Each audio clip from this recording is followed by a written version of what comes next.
Good morning, evening. I'm going to begin the town council meeting for April 1st at 7 p.m. We have all councilors in attendance, and we will begin with the pledge of allegiance. Pledge allegiance to the United States of America, and to the republic for which it stands, one nation, under God, indivisible, with liberty and justice for all.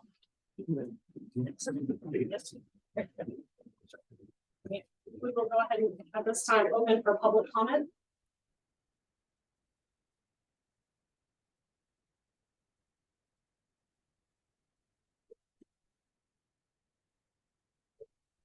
Is there anyone else for public comment? No one? Okay, we will go ahead and begin with our business. We're going to move quick first to item 28, and then we will resume in order. So item 28, consideration of recommendations from the appointments committee table from March 18th, 2024 meeting. Turn that over to Councilor Weymouth. Mainly what I'd like to do tonight is I'd like to table the actual appointments tonight, but Dean is here. Andy had some questions that he wanted to ask some of the candidates. So if Dean can step up there, I think we had some. Sure. This is water district. Yeah. So. Okay, just one quick question. Wow, usually they're telling me to shut this thing off. Now they're turning on. Just one quick question. Are you amenable to consideration of an expansion of the water district to work at the lines? I would say any board position, you have to be open-minded, regardless of what it is or what industry it is. You have to keep an open mind for the citizens. Thank you very much. That's what you're here for. So. Yeah, thank you very much. That really was, of great importance to our future plan, to the comprehensive plan. Thank you. That's it.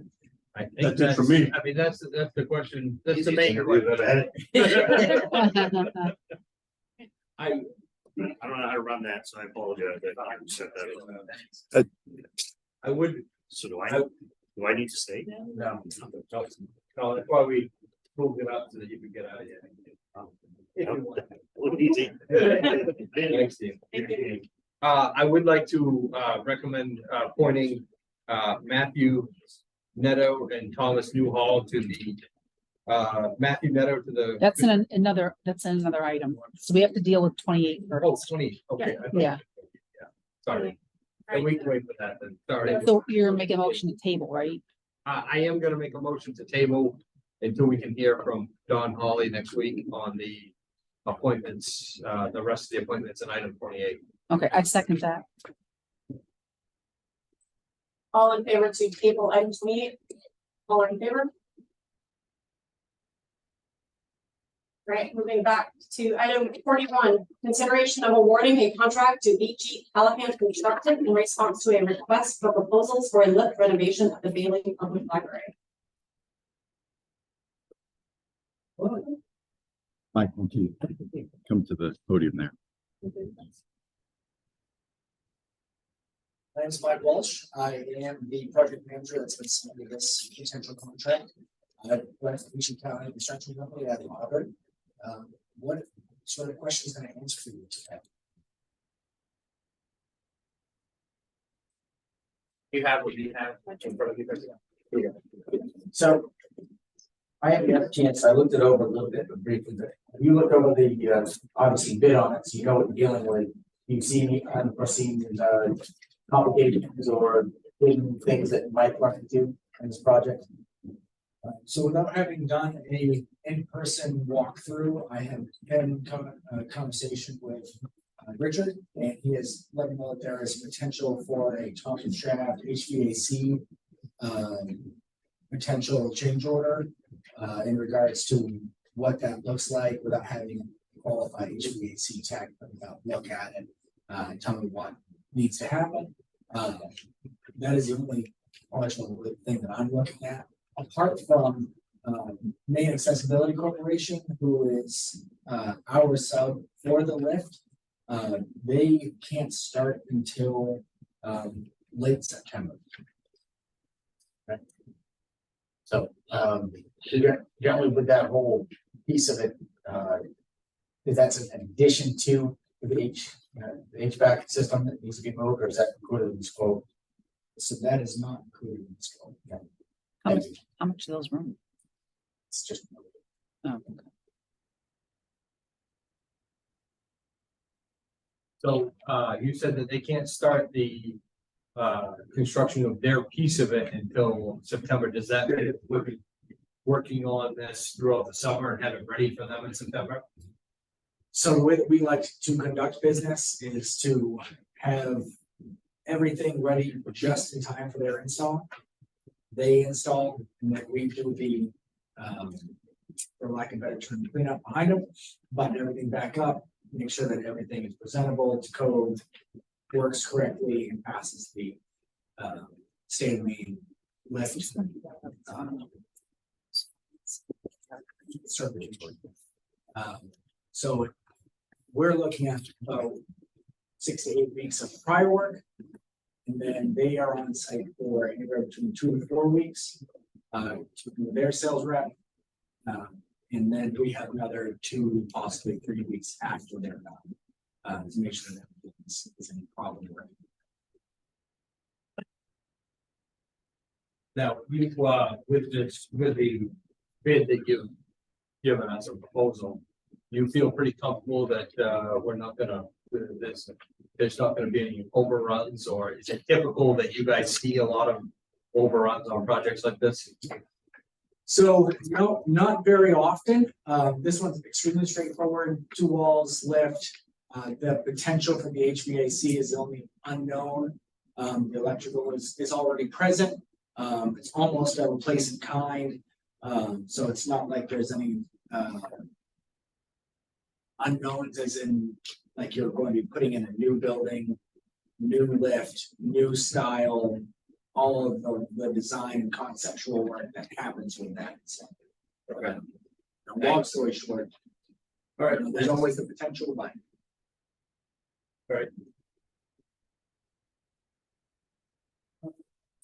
Is that Richard in the back there? yeah, And how do you feel about this, Richard? I mean, it's your building. Yeah, so Hey, Richard. we did a lot of work before the RFPs. The RFP went out and I worked with a couple of local contractors that helped me kind of get the numbers where we're at. So, you know, it came in at basically 200,000 is what probably 6 months of work told us it would be. So that right off the bat told me that we were in a good spot. I took it home and spent the night reading it a couple times. And like you pointed out, I called the next day because I didn't see anything like HVAC. And I just know, I mean, I don't know how to read blueprints and stuff like that, but I could just tell from measuring myself, there's some HVAC that's in the way. You know, so I don't know what that means. Like you said, it's hard to know, do we need to tear out a bunch of pipes and reinstall HVAC at 50 grand, or is it 5 grand? You know, we don't know. So I do think I that, can you know, quell some of that. yeah, So, all lifts require a certain amount of clearance from the front of the lift. Typically, so right now, the lift that I have going is 4 inches. It depends on how that lift is established. 9 times out of 10, what is happening is that there's fire dampers in there. And the way that fire dampers were installed is that it was dampers out instead of dampers in. So those dampers typically have to be replaced with the shaft not moving, and the size of the lift not being modified, then likely it's a damper problem. Again, without having had the chance to sit down with an HVAC rep and have them get eyes on, that's really what tells us the story is the most professional. what kind of time frame and at what point? I mean, are we voting on this? So Also, should we wait and see what kind of situation we're gonna get into here, at least an idea of it? well, so we've already appropriated the funds for this project, and this proposal comes in under budget, slightly under budget.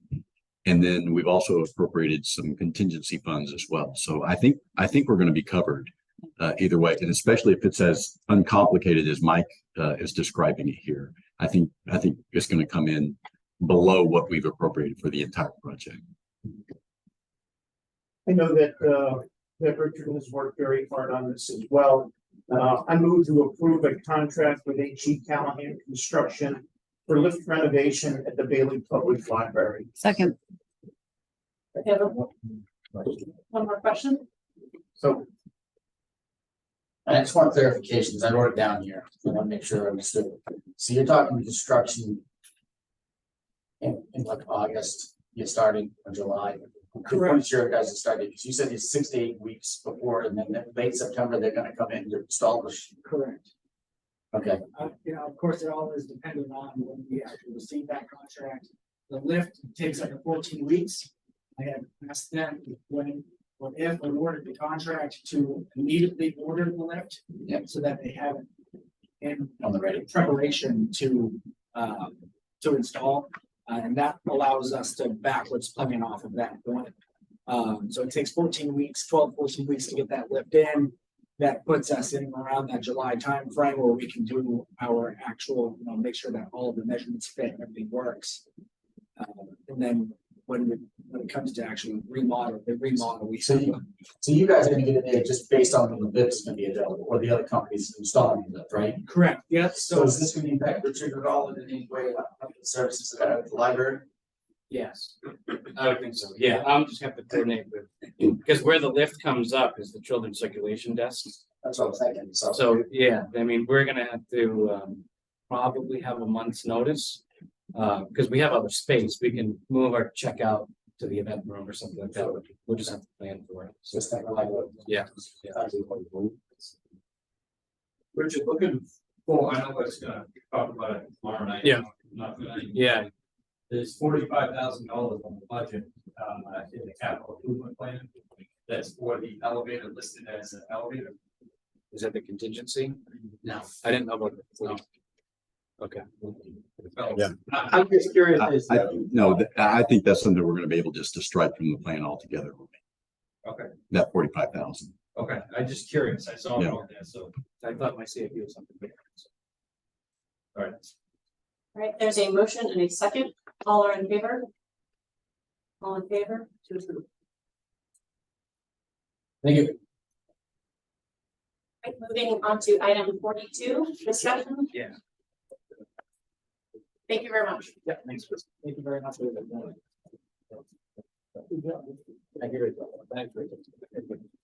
Item 42, discussion with the Kennebec County officials about the proposed fiscal year 25-20 budget.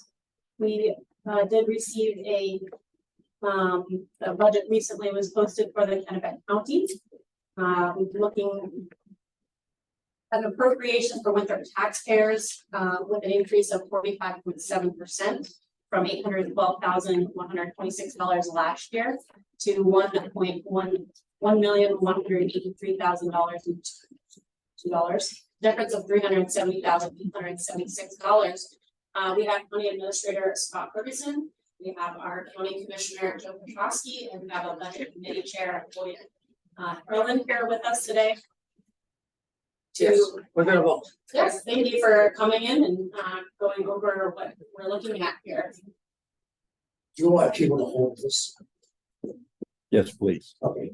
Well, good evening. I'm Joe Petrosky. I feel that it's like back in 1971. Some of these people were in my class when I was teaching.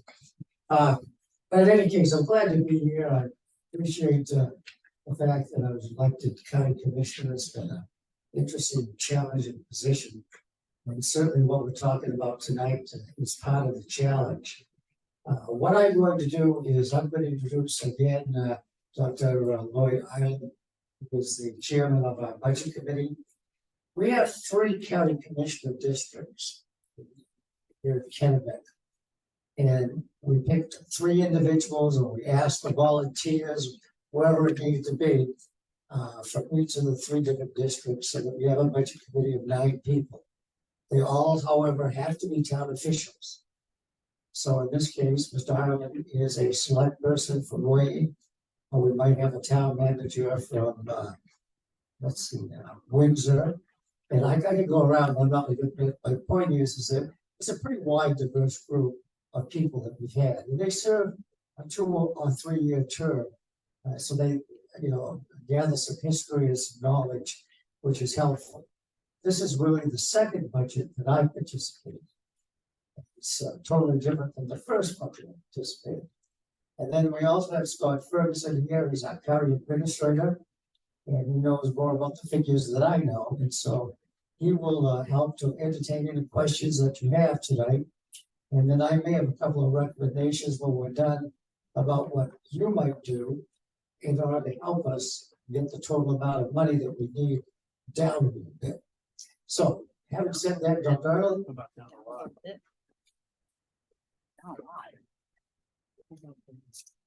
Joe, and thank you for thank you doing for getting us this moment to talk to you a little bit about what happened.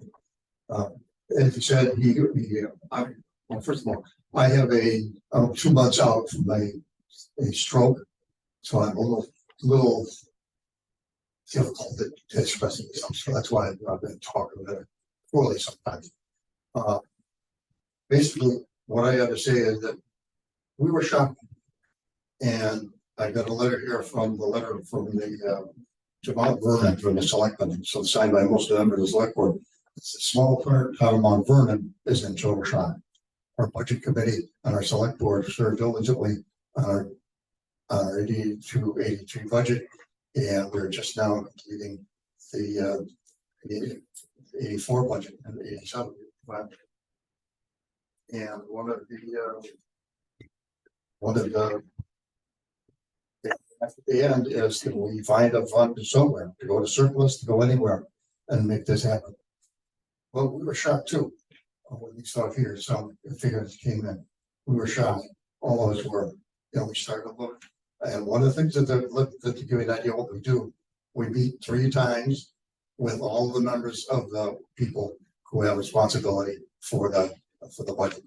We meet for each specific. And we ask them detailed questions of why they're asking for what they're asking. Well, this time we had a very, very, very tough list of things to look at. And I'd like to read to you just a bit out of a letter from a woman at the Kennebec County Jail. While I attempt to do the best they can every day to ensure my comrades and I exit the building and return to our families, I found myself reflecting to compare with others. While I do my best every day, very few found the mind, let alone to return every day. There is no glory. This is not a police society wants to talk about until we fail. Someone escapes, overdoses, or dies within our custody. I'm not sure the young people are really understand fully what they're getting into when they first come to this job. They're not dealing with the cream of the crop. Occasionally we go to receive an OUI. We go to work. We're never sure if it might bring someone through home and unknowingly HIV, hepatitis, COVID, or other illnesses. This alone doesn't cover the numerous hours of work in which fellow officers deal with burnout, calling out, in a lot of cases, struggling with work and home life. That's just a little bit. Now, we see a lot of letters like that, and we see with all of the appeals for economy and for careful budget. We decided to do a strange thing. We decided to tell you what it costs to run county government, and it's not been the custom. The custom has always been, well, hold it to 6-8%, hold it to 4 or 5%, hold it. But we're responsible for a series of programs, and the jail is only one of them. That is, well, pretty much in all cases, they're mandatory, they're not maybes. And we can talk about with more detail what that entails, but I think I'll turn to Scott in just a moment. But what I'd like to do is say 2 things. First of all, we, when we first saw this about a month and a half ago, should have put the word out to you sooner that this was gonna be a bad situation, no matter what came out, it was gonna be bad. And we didn't. And I'll accept our share of the responsibility for that. We should have let you know. And secondly, there are several ways that we're gonna work with the legislature to see if we can find some help with this thing. And we don't know yet how that's gonna happen. Now, the last meeting where we had a whole collection of people, we decided to have yet another meeting with a bunch of very busy people, hold another meeting and take another look at this whole thing. But you know what? We often have meetings we have two public hearings and nobody comes. Nobody comes. They don't come because they don't expect to be more than one or 5 or 6%. So it's the normal rate of increase, but we have to handle it. First time is not normal. And we're facing a more serious problem. The reason that it has to be done all at once, in our view, is that we then are going to settle back into a more routine of 5 to 10%. One time, bam, and then we feel we're going to try to settle into a more routine, and that's something I think it calls for some help from the staff, because the budget committee is without a staff. It just comes in and they go. But one of the things that we have to do, we have to look one more year ahead. And that's not something we should be done in the past. So now with that, I'd like to open for questions and have Scott come on and attempt to answer those questions.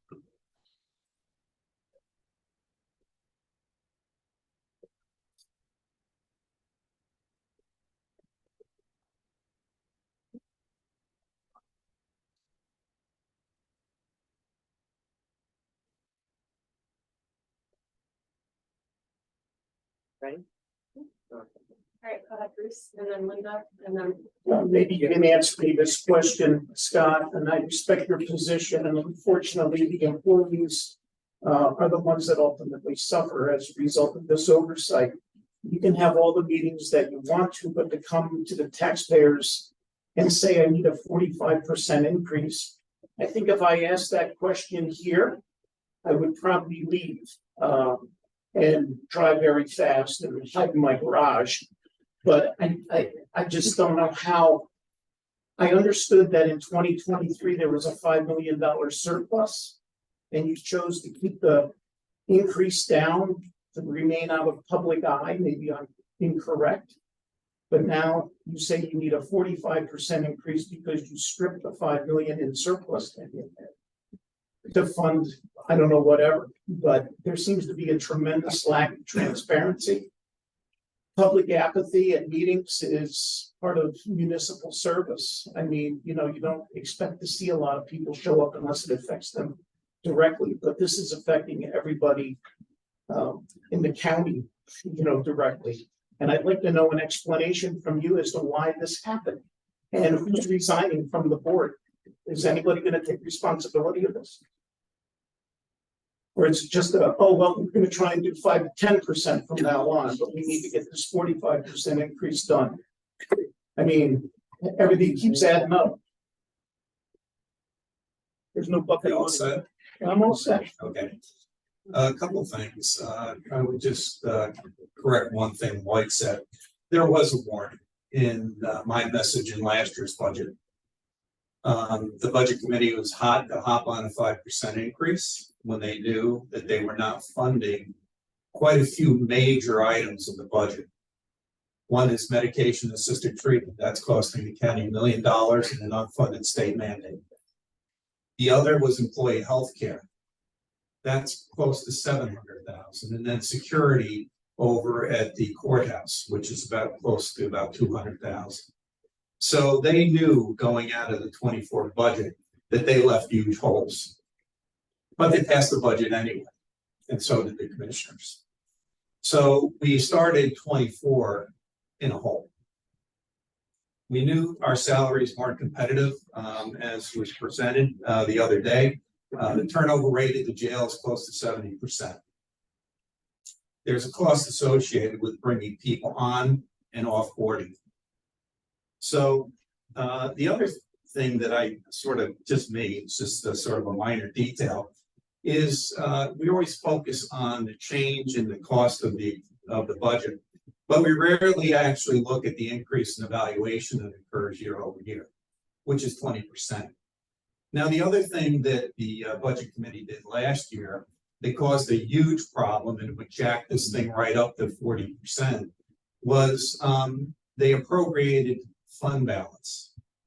And they appropriated quite a bit of it, probably close to 1.8 million. They didn't do that this year. So not only do you have an increase in expense, but now you're missing the fund balance appropriation to offset it. So as I presented them with a 12% budget, they all got annoyed with me towards the end of the process. And I told them, this is the problem. There was a vote made actually by somebody who testified at the last public hearing. He was on the board at the time. He wanted to hop right on the 5%, wagon, knowing that it was creating a huge problem. I found his testimony interesting the other night. So anyway, so we have this about $1.8 million of missing fund balance, and we also have an increase in cost. That's how you get to 40%. So, for whatever reason, when the budget was passed to the budget committee, it was a lot lower, but they decided that they went on their jail tour and that they felt that the jail deserved more pay. Not that I can argue the fact, but there's a cost associated with that. There are also other departments that are well underpaid within the county. And this is because of years and years of neglect. Now, do I think that this is where it's going to end? No. Do I think that it's 40%? No, because when you actually factor in the valuation impact, it's actually around 23, 24%. So nobody ever really looks at the right-hand column because they don't take in consideration the effects of the valuation. Now, your valuation went up, well, let's see. Yeah, 21%. So that does factor in. Then the question becomes, if you really want to get into valuation, what's new construction versus just maybe did a reval? I don't know if you did a reval or not. If you did, oh, you haven't? Well, it could be attributed to new construction or just the overall math that the state does. Because when we look at the valuation, all the statutes are in our budget package. We have to use the state numbers. So when we take a look at the budget, yeah, the biggest increase was trying to get people at wage parity. That was a big one. And the other one was the medication assisted treatment, which was mandated by the state. 7 shall requirements. I'm wondering when people are going to start going to the legislature and say enough is enough. They've got us doing stuff at the jail that the jail was never meant to do. We're supposed to find them stuff after they leave the jail. In my opinion, the jail is for incarceration, keep the public and the staff safe. Not mental health, not substance abuse treatment, and not finding them a job after they get out of the jail. So, I think really people should really start going to state legislature. I've been there 3 times trying to get money, and they can't even get it in the right fiscal year. So, this isn't really my budget, but it comes from the commissioners. Then it goes through the budget committee. I'm the one who just puts it all together on paper so you can see it. Capital improvements, we have a little bit in there, but I don't know where that $5 million is coming from in fund balance. I have never seen that. We've usually been around $1.5 million. Anthony, do you remember when you were looking at it? Yeah, I think that's correct, Scott. I served on the budget committee 2 years ago, and just to Scott's credit, I mean, he's right about last year. Some bad decisions were made to raid the fund balance in order to keep the increase to taxpayers artificially low. And so this year, the piper is being paid. Yeah. And it was a fight that 2 years ago when I was in the budget committee that we fought successfully. In fact, Sarah Fuller was part of that fight as well, because the budget committee at that time was willing to do the same thing, just raid the fund balance, deplete the fund balance in order to keep the increase of taxpayers artificially low. We successfully argued against that. Last year, neither she nor I were serving on that body, and I think some bad decisions were made. And I think the county and its taxpayers would have been better served if they'd listened to their county administrator, because he really does have a sharp financial mind. Oh, just one more point I'll make, and then you can kick me out of here. When you look at the cost structure of any municipality or government, the biggest factor in that cost is personnel and benefits. It usually runs around 67%. So when you start making changes in that area, like we have a jail, most of our employees are at the jail, it's going to have a significant impact. You know, we look at contractual, usually that's about 24%. Commodities, which is your food, fuel, and electric, all that stuff, usually, believe it or not, is only about 6%. So when you're making a change to wages and salaries, that affects the benefits, retirement, and the whole 9 yards. So that's why when the budget committee decided to bring the jail up to wage parity, that's why it's having a significant cost. Couple things. Wage parity, what are you guys comparing the wages to, if I might ask? Other counties. When we look at the jail, we usually compare it to other counties. Right now, contracts are being renegotiated. I don't know, Knox went up to $25 an hour. I don't know how they pulled that off. You know, our guys are coming in at about $19 an hour. Our average is about $21.62 in that neighborhood. So when we negotiated the last contract, I looked at all the other counties, and we were like second or third from the bottom. So we negotiated the contract. We wanted to bring them up closer to the middle. So what percentage of the district attorney's office I see here is a 26% increase? Is that salaries too? Yeah, they're like the paralegal positions there are way underpaid. So what we did is we did a survey across, I did it through all the administrators as to what they were paying across the state for paralegal positions, and then also for the legal secretary. So what we did is we looked at that, and I asked for them where they come in, starting pay, what's the average, and what's top pay. And the HR director and I sat down at the direction of the budget committee and came up with a recommendation on increase. So if you had to figure out approximately what does a paralegal make, and what was the increase? I'd have to bring my computer up. Okay, and tell you because that. the reason why I'm asking is this has been standard practice here at this town. And every year or 2 years, they renegotiate, or they re-look at the wages. Nowhere in private sector is that every couple of years they're getting significant increases. And I guess my question is, I mean, is this a practice that's going to continue every couple of years? They look at what these towns are paying, so maybe we got to up this. I just think it's one of those things where, yes, you're comparing, you have to pay comparatively what other people are paying, but at the same time, when does it end? I mean, that's the thing. And I'll tell you right now, a lot of the jobs, if you look at the unemployment numbers, people aren't hiring now. And it's it hasn't really hit this part of the country yet, but it's coming. And in my opinion, yeah, we have to pay, competitive salaries, but again, huge increases, the benefits side of things, we are paying, at least in this town, we're paying significant. We don't get that in private sector. And people don't look at that as like there is an increase. That's a huge increase. Benefits across the board added with wages are your total increase benefit package. So I guess my question is, I can't even, like with the jail here, what's the 2.4 million? What was that? Is that salaries? A lot of that is the medication assisted treatment. About half of it. Just backing up to the DA's office, in their contract over the last 2 years, you only got 2%. So what's the $323,000? Well, they. Is that salaries?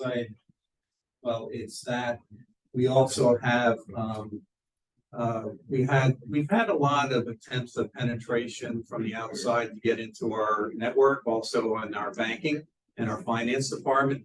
So a lot of, we've had an increase in security costs of about 100,000 that we're spreading out to the departments as well. And also another thing, the way the county did their budget in the past, they used to lump everything under employee benefits, and now we're spreading everything up to each department. So we know what the cost of each department is. You know, when you've got it buried into employee benefits, it's hard to actually see what each department is costing. Well, the other thing too is, and one more last question, and then I'll shut up for a minute. 2.4 million, you said a portion of that is medication. Medication assisted treatment. Why are we paying for that as the taxpayer? Why isn't the state? And how can they, I mean, that is not a taxpayer funded. It shouldn't be taxpayer funded. I mean, it'd be a great question for criminal justice and appropriations, because I've been there a couple times trying to make that argument. I mean, that's paying for specific individuals' treatment. How can that be on the taxpayer? We can't do that here. Well, the inmates do come from somewhere, you know, so, you know, somebody's got to pay the bill to run the jail. I mean, it's outrageous, is what it is. It's outrageous. Okay, well, thank you, Scott, for coming. I know how Yep, you no know worries. it's gonna be easy, so I appreciate that. I appreciate your candor tonight up in water bill, when we had the discussion. First, I'm just gonna put on the record some of the increases and then, I can follow up, okay? So executive, department, looks like there's a proposed variance increase for wages at 50,000. With a total increase of $71,698. Administrative fees increase of 54,000 in wages. Total of $87,869. Facilities has an increase of $87,000 in wages, benefits with an overall increase in that department of $150,235.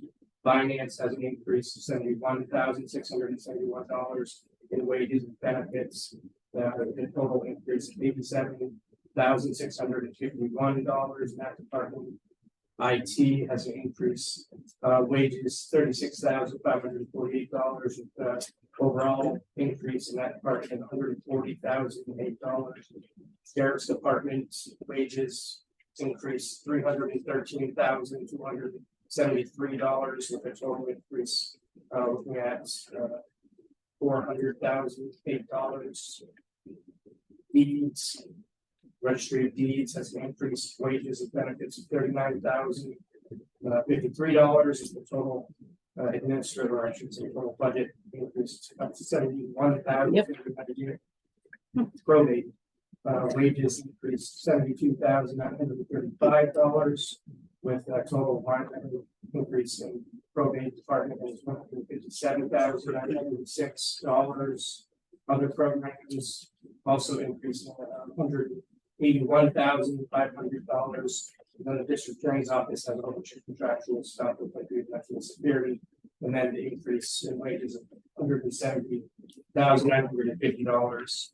Or a total increase of $323,974 in that department.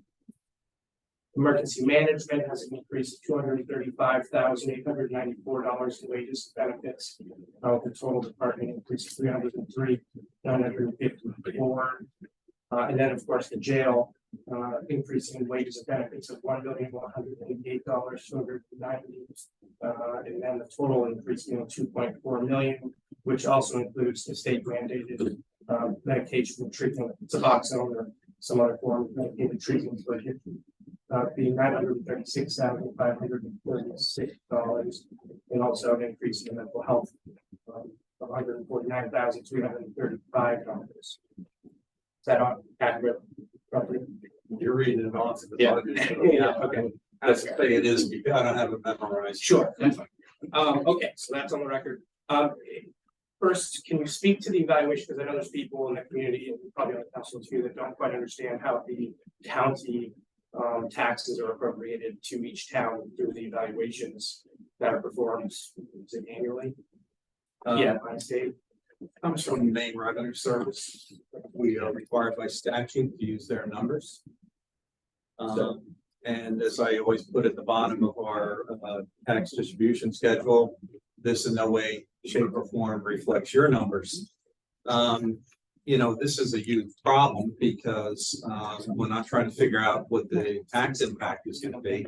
That's not what's gonna translate into the tax bill, because you guys have different numbers. It's beyond my comprehension that they're using a set of numbers, forcing us to use them, and you have something different, because you may not have done a reval in 10 to 15 years.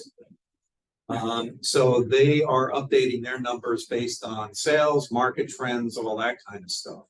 So it sort of distorts the picture. So the state gives us the valuation numbers. We use their numbers every year. You can go to the Maine Revenue Service website and actually see where the numbers come from.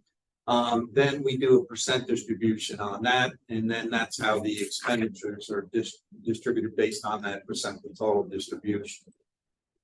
Thank you.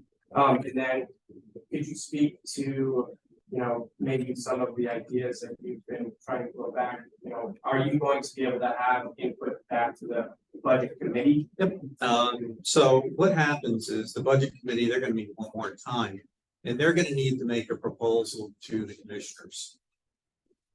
So they'll vote to move the budget to the commissioners. The commissioners can vote the budget down.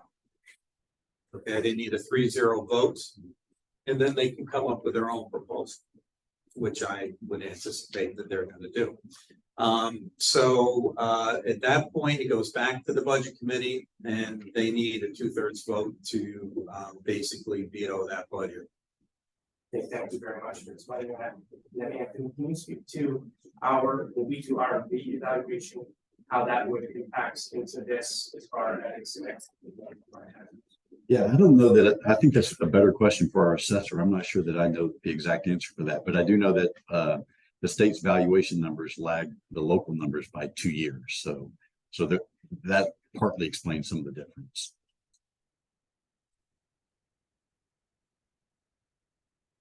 Thanks for coming, Scott. Couple of comments and maybe just some thought process, and you guys can talk it over and answer some of this, but quick question really is, how many current openings do they have right now? In the jail, we have 6 frozen positions that create savings in this budget. I think that needs to be re-entertained because those were unfrozen by the budget committee. I think in total, there's probably, there's the 6 there, there's about 13 positions there. Vacant right now. That's about 13 spots. So I would say saying pretty competitive, and you say that, because I look at the increases here, they go from 0 to 90% on the wages and benefits. Yeah. 0 to 90. So when we really look at that, look at those numbers, to Linda's point, when we're talking about going to the private sector, most of that, nobody really sees that type of an increase. That's huge. And plus the benefits that they're paying, most of their benefits, are they contributing to it? Because, maybe that model needs to change. That equation may need to change a little bit as they're getting larger increases, because the cost of living in certain places, if you're comparing us to Cumberland, or you're comparing us up here to Kennebec County, the cost of living is a lot different too, so. Yeah, just let me comment on a few of those things before we get too far down the road. Sure. With numbers, you gotta be careful. You need to understand the story behind the numbers. Okay, so when we look at finance, we just had our finance director leave. She was part-time. And so what the board, the commissioners decided was that it's time to get a full-time finance director on board to really pay attention, because we've made a lot of changes, in the administration of, the county. Because, things, well, at least in my opinion, were not up to the par where they should be. So we made the finance director full-time. So that was a change. So when you see a year-over-year change, I'm looking at a part-time position and now I'm comparing it to a full-time. So the percent's gonna be off. The same thing happened in the DA's office. We had a person that was a office manager and was made a department head to manage the DA, because that, in my opinion, is a huge mess to begin with, because the DA works for the state. I won't even go down that road, but anyway. And the other thing I think it's important to realize, and this was an eye opener for me when I took this job 2.5 years ago, the number of elected officials that actually run departments. That is a bizarre concept because they're accountable to no one. If I talk to them about their budgets, what are they gonna say to me? Yeah, have a nice day, so it makes the job very challenging. Now, we have been, like I said, been moving things around in the budget. So some of the percentages are gonna look a little goofy, especially in the area of benefits. Because they were down in a consolidated area and we're now pushing them up into the departments. Now, as far as the commissioner's line and the increase there, I can let Joe speak to that one. But, I'm trying to get this budget. So when you look at a department, you actually know what it costs to run that department. Now, in the last union negotiation for the jail, anybody coming on is now paying 20% of their benefits. So we are moving in that direction. It's been an interesting challenge. Yeah, this is part of your wages. Yeah, no, I get it. No, Yeah. I'm really confused when I look at that, the EMA wages and benefits. Okay, It's 90%. all right. That's. So this gets down to, and there's a lot of philosophical differences on this. The MD3 program. I got a couple of emails today from residents where Dr. Pay and his team have gone and made a difference in people's lives because doctors are on the scene as opposed to paramedics. Now, I'm not saying the paramedics are not doing their job. What I'm saying is it brings a different level of expertise to some very difficult situations that paramedics may have never seen before. I would encourage you, if he hasn't been here, to invite Dr. Pay to talk about the program. For me, it's a progressive program. I mean, we are sending doctors out as first responders to save lives. And he's got testimonials of that here in Kennebec County. Now, I looked at that and I said, well, what's that cost per resident? It's about $1.80. If we look at it, cost per resident. The question in my mind is, and that's what is driving the salary increases in that line, is this program, because there are, I think, 5 doctors that are participating. The other thing that's interesting about this, doctors are moving to Maine to be part of this program. To me, that says something. And I really would encourage you to invite him here to talk about it, because to me, it's progressive, it's something different, and lives are being saved. I'm just gonna add into that. We did talk to Dr. Chupe when we brought the water bill. And something like how we have the free program, which is a program where Dr. Chupe or someone in his position, in his position, has a vehicle responds to the 911 calls that may require additional expertise or could benefit from. And then, but also it's important to note that right now he's operating under a grant that goes to September. Yeah. So, so that cost, they just decided to, see where we can go with it. And he will be coming. Yeah, great. Yeah, you tell a lot better than I can. Are the other counties in the same type of conundrum with the wages and as far as the total increases?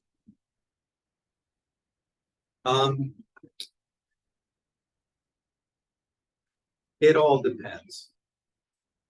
I think Cumberland is gonna be faced with this. I think any county that is doing the medication assisted treatment program correctly, as defined by statute, is gonna have this problem.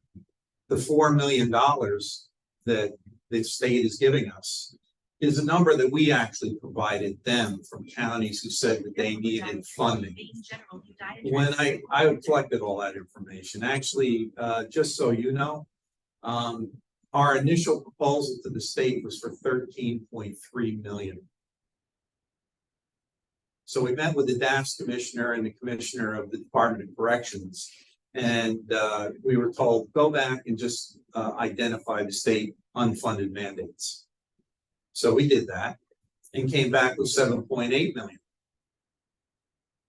Next thing we know, we didn't hear a thing, nothing, crickets. So next thing I hear, the governors are gonna approve 3.9. They bumped it up to 4. And it was to fund medication assisted treatment. In the wrong fiscal year. We asked for it in fiscal year 24, they put it in 25. That does not help us. This bill was enacted in May of 22. So the taxpayers of Kennebec County have been carrying this load for a couple of years now. And the county's been trying to fund it on its own. You can only go down that road for so long. The other thing too, when I testified before Criminal Justice and Appropriations, I let them know what they've been doing for the Department of Corrections. Since fiscal year 20 through 24, they have funded the Department of Corrections $48 million. You know how much the jail's got? 3.8. And I said, where's the equity in that? Our cost structure is no different than the Department of Corrections, and I would know, because I was the service center director for 15 years for the Department of Corrections. I know their finances. So I asked for equity. I got a lot of blank stares. I even went up to criminal justice with the same story. Until the commissioners, and I've been asking for this, and the sheriffs, and you folks really get to the legislature and let them know how you feel, nothing's gonna change. Well, I'm gonna point something out tonight because there's 30 towns on this. Am I correct? 30 towns? And an unorganized territory. Yeah. Okay, there's your votes right there. Craig Hickman, Tavis Hassenfuss, all of these senators and these representatives, there's 30 votes right there. I agree. In the House, and they can hold up any budget that does not have this. Why aren't they involved? And all of these representatives and senators in all of these districts, why aren't they involved in this? And I guess my question is to any one of you, Joe or the county commissioners, why aren't these folks at least being contacted, or what are they doing? Because to me, this is a huge increase to our towns, and you've got the votes right here sitting in front of you if these people wanted to hold up any budget up there if they don't get what they want. What? Yeah. Also, and Joe, this is probably gonna be more for you, elected member here.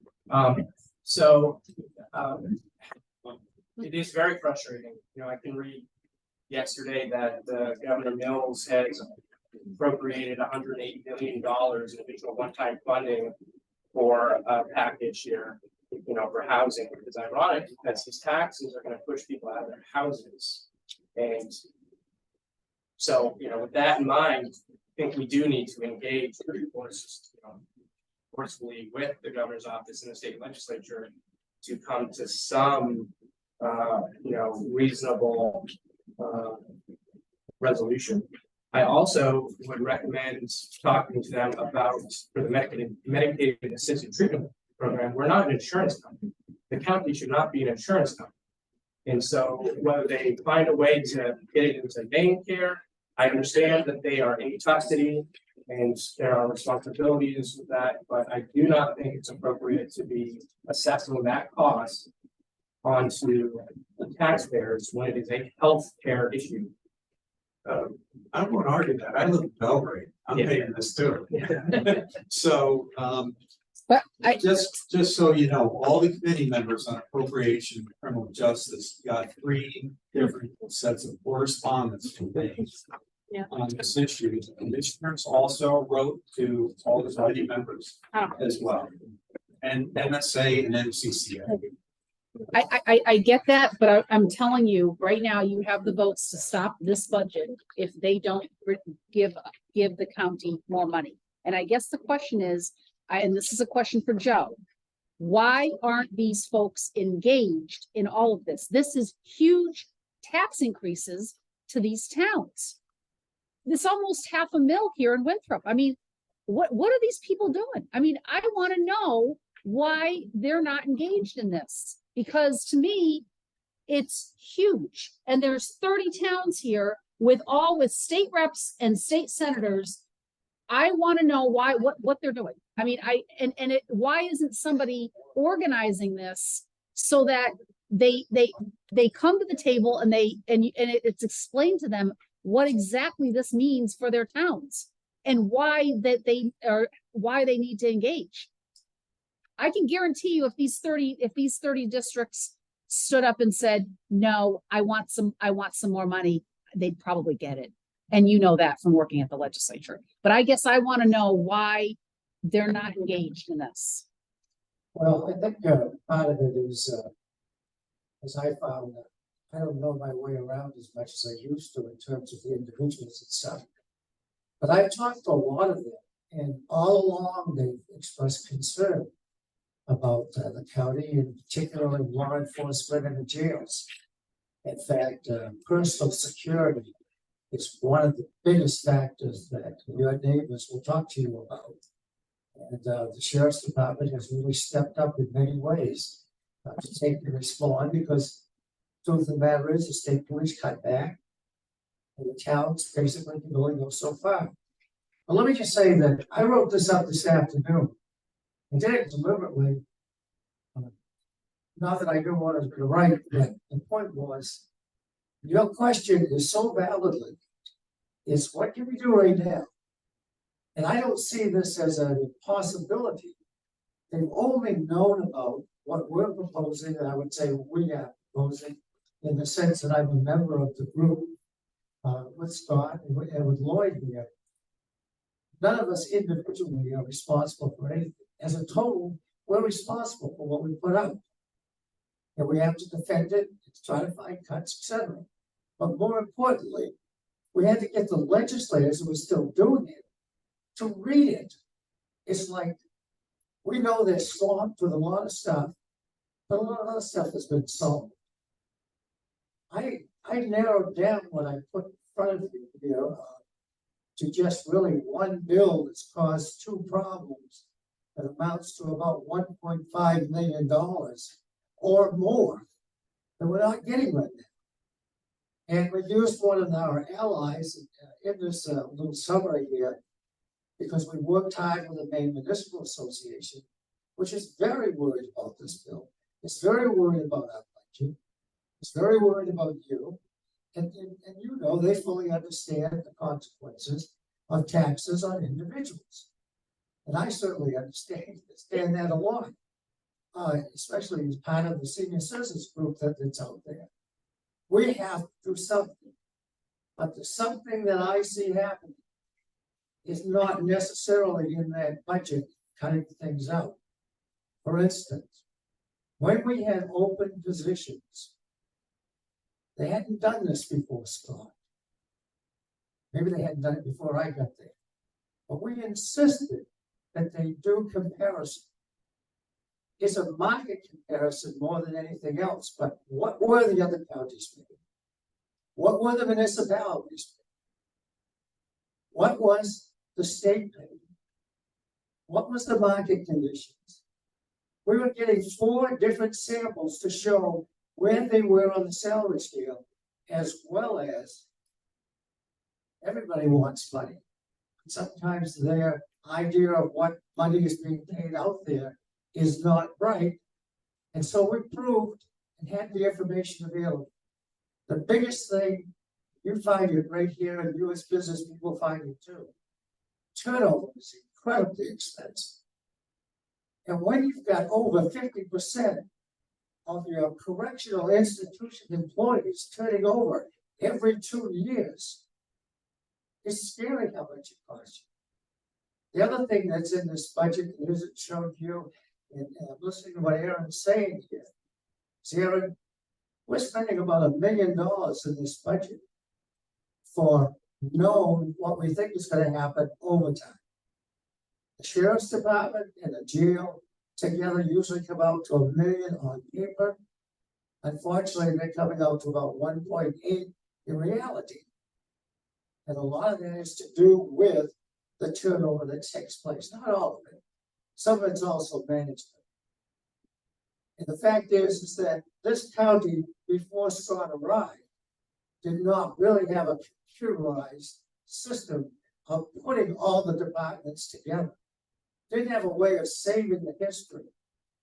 I even accused them, and I'm not sure if Anthony was there at the public meeting in Waterville where I stood up and said, I don't know how you people can operate a county.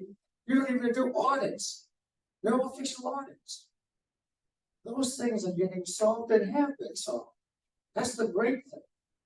But as Scott said, it is an interesting situation being in the county and a commissioner, having 6 to 8 departments out there, which are used to running by themselves. And what we're trying to do is to bring them all together and say, we are a unit. Not trying to replace anybody, that's not the point. But we've got to take and understand, we're in the boat together. All right. Scott said, 2002, 2022, we had a bill that was passed. That bill, if I remember right, was called an act to stabilize state funding for county corrections. What has it done? Number one, every year we put in requests over to now it's the Department of Corrections, not to the legislature. We would put in and say, we spent this money, we need this much the next time. Now it goes to corrections and they can decide how much money to give us. So what is their proposal to give us? As the Maine Municipal Association said, it used to be you could count on 80% coming from the state. Now we get maybe 20% from the state. It's 80% we're trying to get from the taxpayer. That's what's wrong with the system. And it's got to be solved. And it's got to be a major target. We worked for months among ourselves. The sheriffs have their own association, the probate has its own association, the county commissioners have its own association. But we worked as a bigger group, testifying about these things. And people looked at us strangely and said, how can that be? It's been that way now for the last year and a half. So let me ask you this, why isn't MMA putting a bill in to restore that 20% to 80% or 90%? Why aren't they doing that? I think I can answer that. So MMA doesn't have the authority to actually submit a bill. Now they lobby. Well, that's what I'm saying, lawmakers is have somebody put a bill in. Well, I think Have one of they, these people right here put a bill in. oh, well, I think they have lobbied though to have the funding balance restored to 80-20 between the state and the county for jail funding. Again, the votes are here. These people Well, want to step up. there's the no votes are question, here. there was no bill specifically, there was hope that some of the other bills we put in would carry this thing through. But perhaps the most important part of all of this is the next part. This MAT program was mandated by this bill 1654. It not only mandated it, it also gave you the rules and regulations that you had to follow. It's well over $1.5 million. And we've got to be prepared for it to pay. We've already paid it once. We've used it basically the unfunded balance, which Scott calls it, and I call it the reserves, to get through this last year. And we've got a bill in, and they're going to give us a share of $4 million. which will cover just a little portion of what we're spending each year because it's gonna be divided among the other counties. Although we asked for the full amount. The point is that it's mandated and it's. Whether you and I both know, I don't remember ever seeing this. This bill deliberately had no fiscal number. There is no money to the power that was given to corrections to enforce putting this mandate for all this medical treatment. Not a dollar. Sure, okay, but anyway, and let me just say, on the back of it, some of you all have these references, a call. I've talked with Tavis a lot, talked with Craig a lot. Tavis was on the Criminal Justice Committee, where he sponsored a couple of smaller bills, which could be helpful too if they were passed. But it's a quagmire over there, and but we still have a couple of weeks we might pull it out.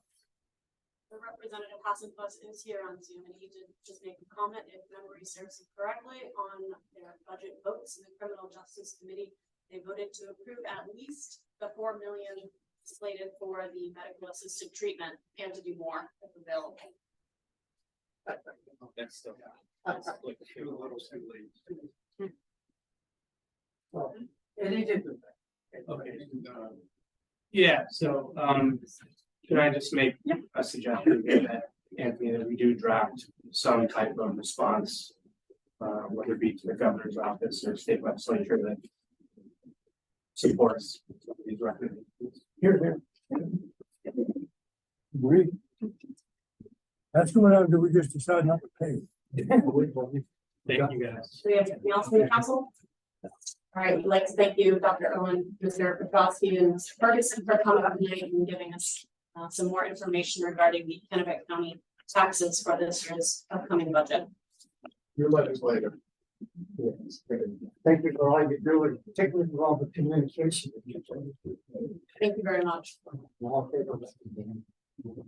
Thank you, gentlemen. Moving on to item 43, we have a discussion regarding possible future role of the Greater Augusta Utility District in the management of the Winthrop Utilities District.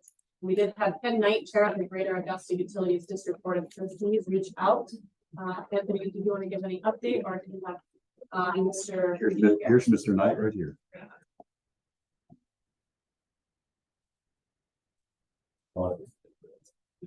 Thank you.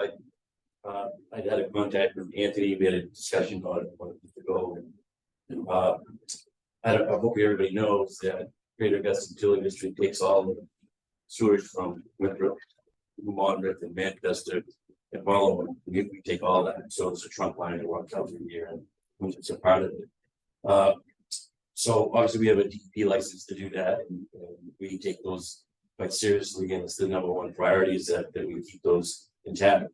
We have a really good utility district here run by Mr. Wells.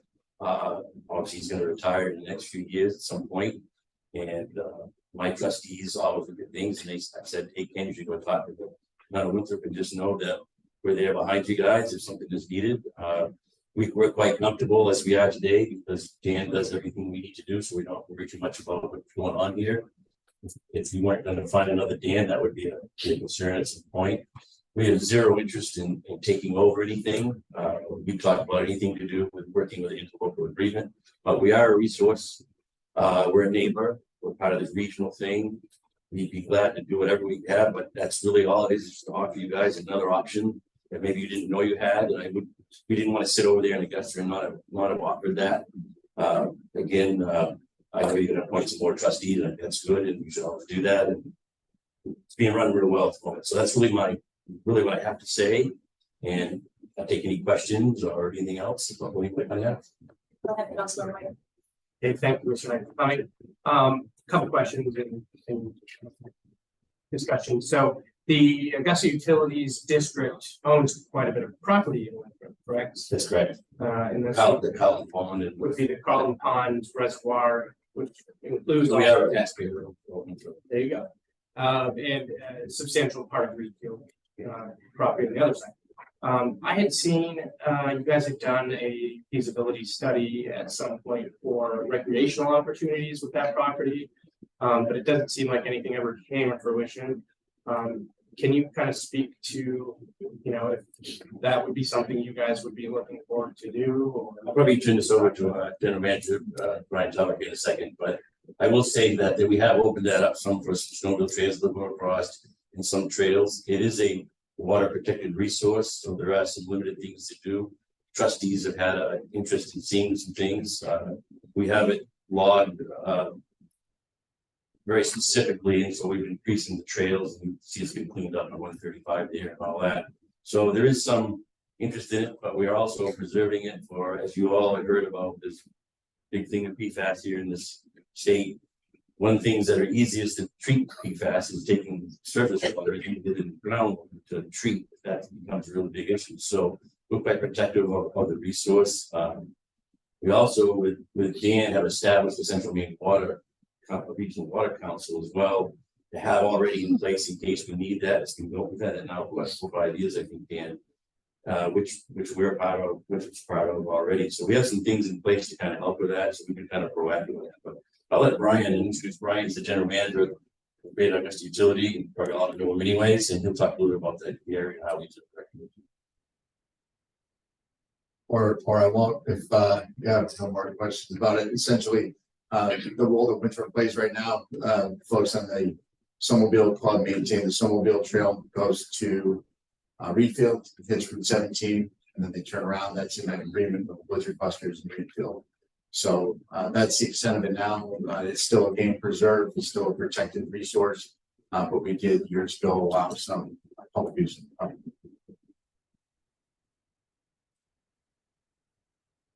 I'm just gonna follow up with one. Alright.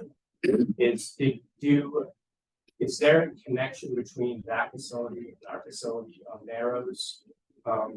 Or is that something you guys will do eventually?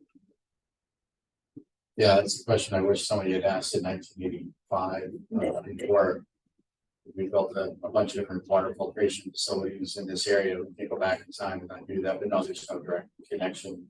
The hydraulics are difficult for us to move water from our utility uphill to really shortly.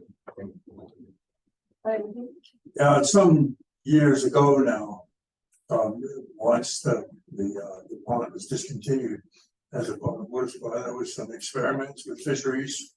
And there was some talk of opening that up to fishing. And I just wondered whatever happened to that. That's a good question. IFW has wildlife biologists that looked at that pond. The most recent information I have from the studies that the biologists done of the pond is that there were some significant bass in there years ago. There's some kind of, and I'm not a biologist, so I apologize if any of you are, I get this wrong, but it's like a fungus or something that attaches to the fish, and it attacked a number of those fish, and the bass population died off. And right now it's reverted more to a perch and sunfish fishery, which is really strange.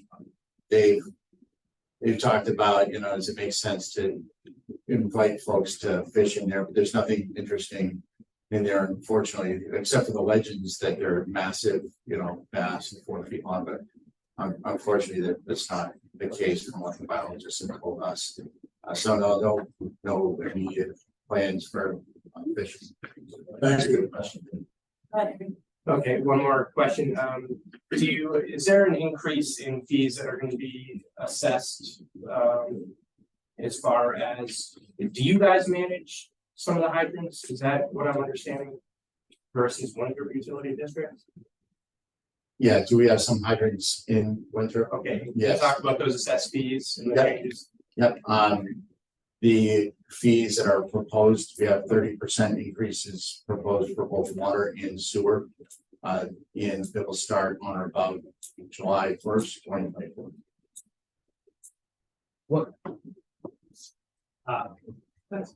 What is the driving factor behind the 30% increase in inflation? Yeah, predominantly inflation, like construction inflation.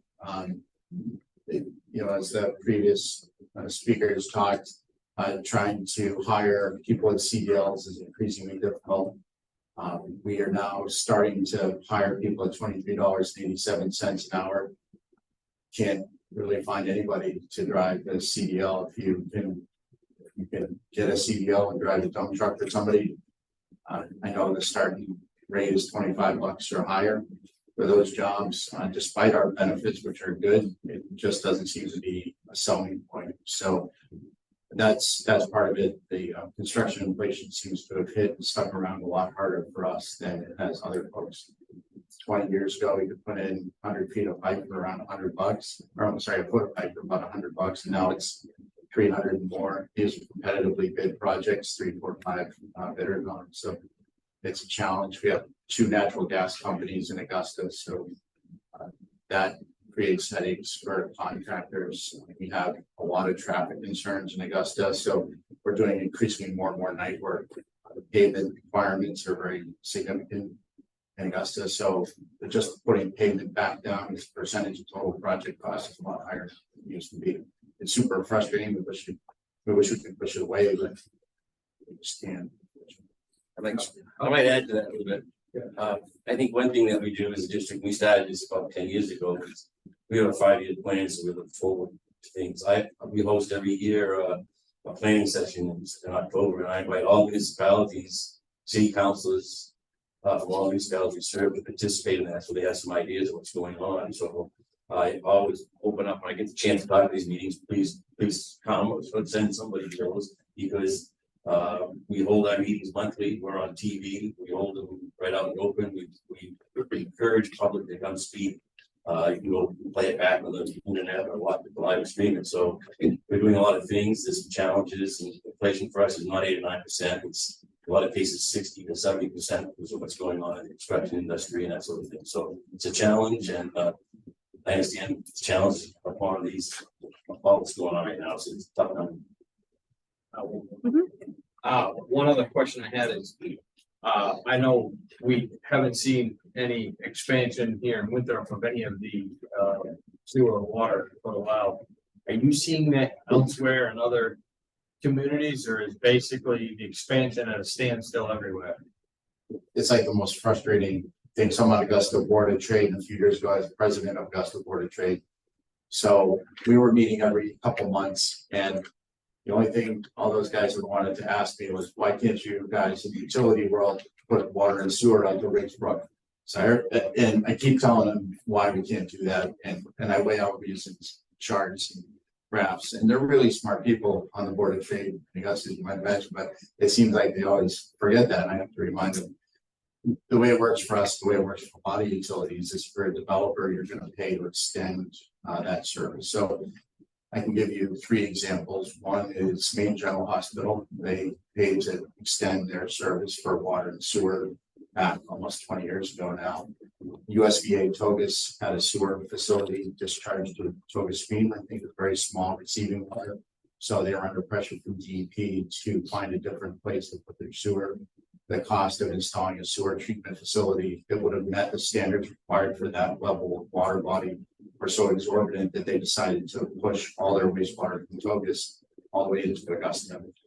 So that was a several $million project that they're still paying on.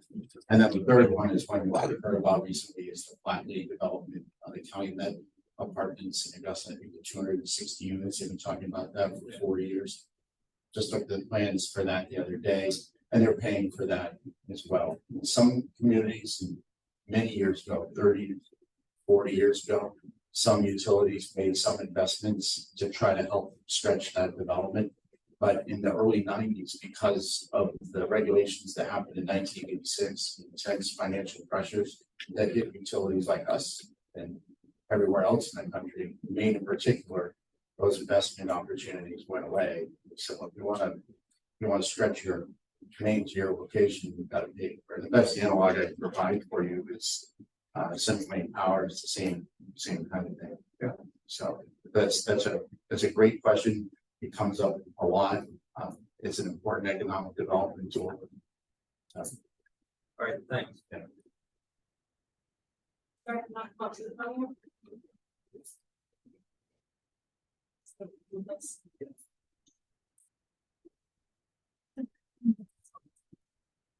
Dan Wells, the superintendent.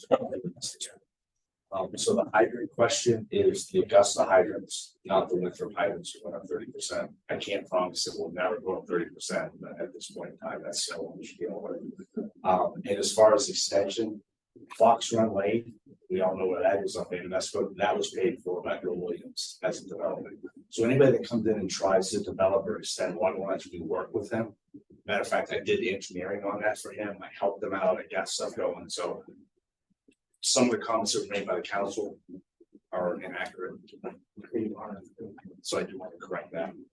Yeah, I would add to that. We work with developers and in some cases, like for Riverwood, we already have that engineering done. It's just somebody to come do it. Here it is. So we're very cooperative with that. PUC has some, to say, as far as the water side, they don't. Right, and this is wrong. PUC says no development takes place on speculation, I guess, right? PUC water side. Yeah, so some of those things come with that. One more question.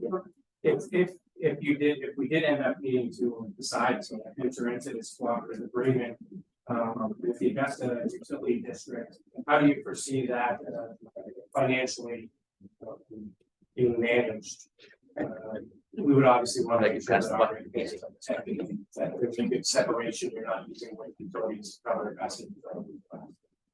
That's an excellent question. You may recall that in 2007, 2004, there was some consternation about the existence of the Augusta Water District formed in 1903 and the Augusta Sanitary District that was spun off from the city of Augusta, which created its own quasi municipal district to help reduce the cost for taxpayers, actually to have more money for schools. So there was some consternation in our community that those two entities weren't working efficiently enough, and there was pressure brought to the legislature that we should combine those utilities. So we did that. 2008 is when we started. Well, we started in 2004 through interlocal agreements between the sanitary district. Water. So today, since 2008, we've been a single utility, but we have different sections. So Ken had mentioned since 1971, I think, there's been the trunk line, which is just a sewer pipe that runs all the way from Monmouth through Winthrop to Manchester, through Hallwell for over 50 years now. That's been a separate entity. It's owned by us, it's controlled by us because we have the permit to discharge to the Kennebec River. It's an important inside baseball distinction. But the bottom line is that's kind of a separate company that we run. Another separate company that we run is our wastewater treatment plant. So all those costs are separated. The water division can't spend money on the sewer division, and the sewer division can't spend money on the stormwater division. But of course, my wages, whatever, are paid by a whole number of different divisions, right? So we have some of these umbrella things, and I think that speaks a little bit to the struggles that the gentleman ahead of us were talking about. So, but we have methods to make sure that we just set up another fund, pay for it that way. It's not anything we don't do every single day. It's complicated, but we've got to come to something. Any other questions or comments from the council? All right, well, thank you, Ken Knight, Chair of the Greater Augusta Utilities District, Brian Twaddle, General Manager, and Dan Hoskin, the Utilities District, for coming tonight. Thanks so much. Really appreciate talking to us. Thanks very much. Thank you. We're still trying to find a clone for Dan Ross. Moving on. You two guys are about the same height. Okay, we're gonna move on to item 44, discussion consideration of supporting the This House application for state licensure as a residential treatment program. I believe we have a Lisa Nashawati, the consultant for This House, is here in attendance as a representative to explain and help us better understand what the licensure of the facility would look like.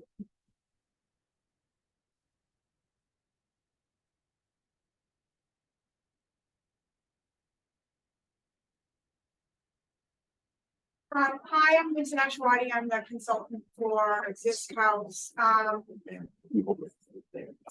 Yes. I'm really loud, so. The primary goal for This House is to bring staffing into the recovery homes and also clinical support for the individuals who are receiving substance abuse services through their organization. The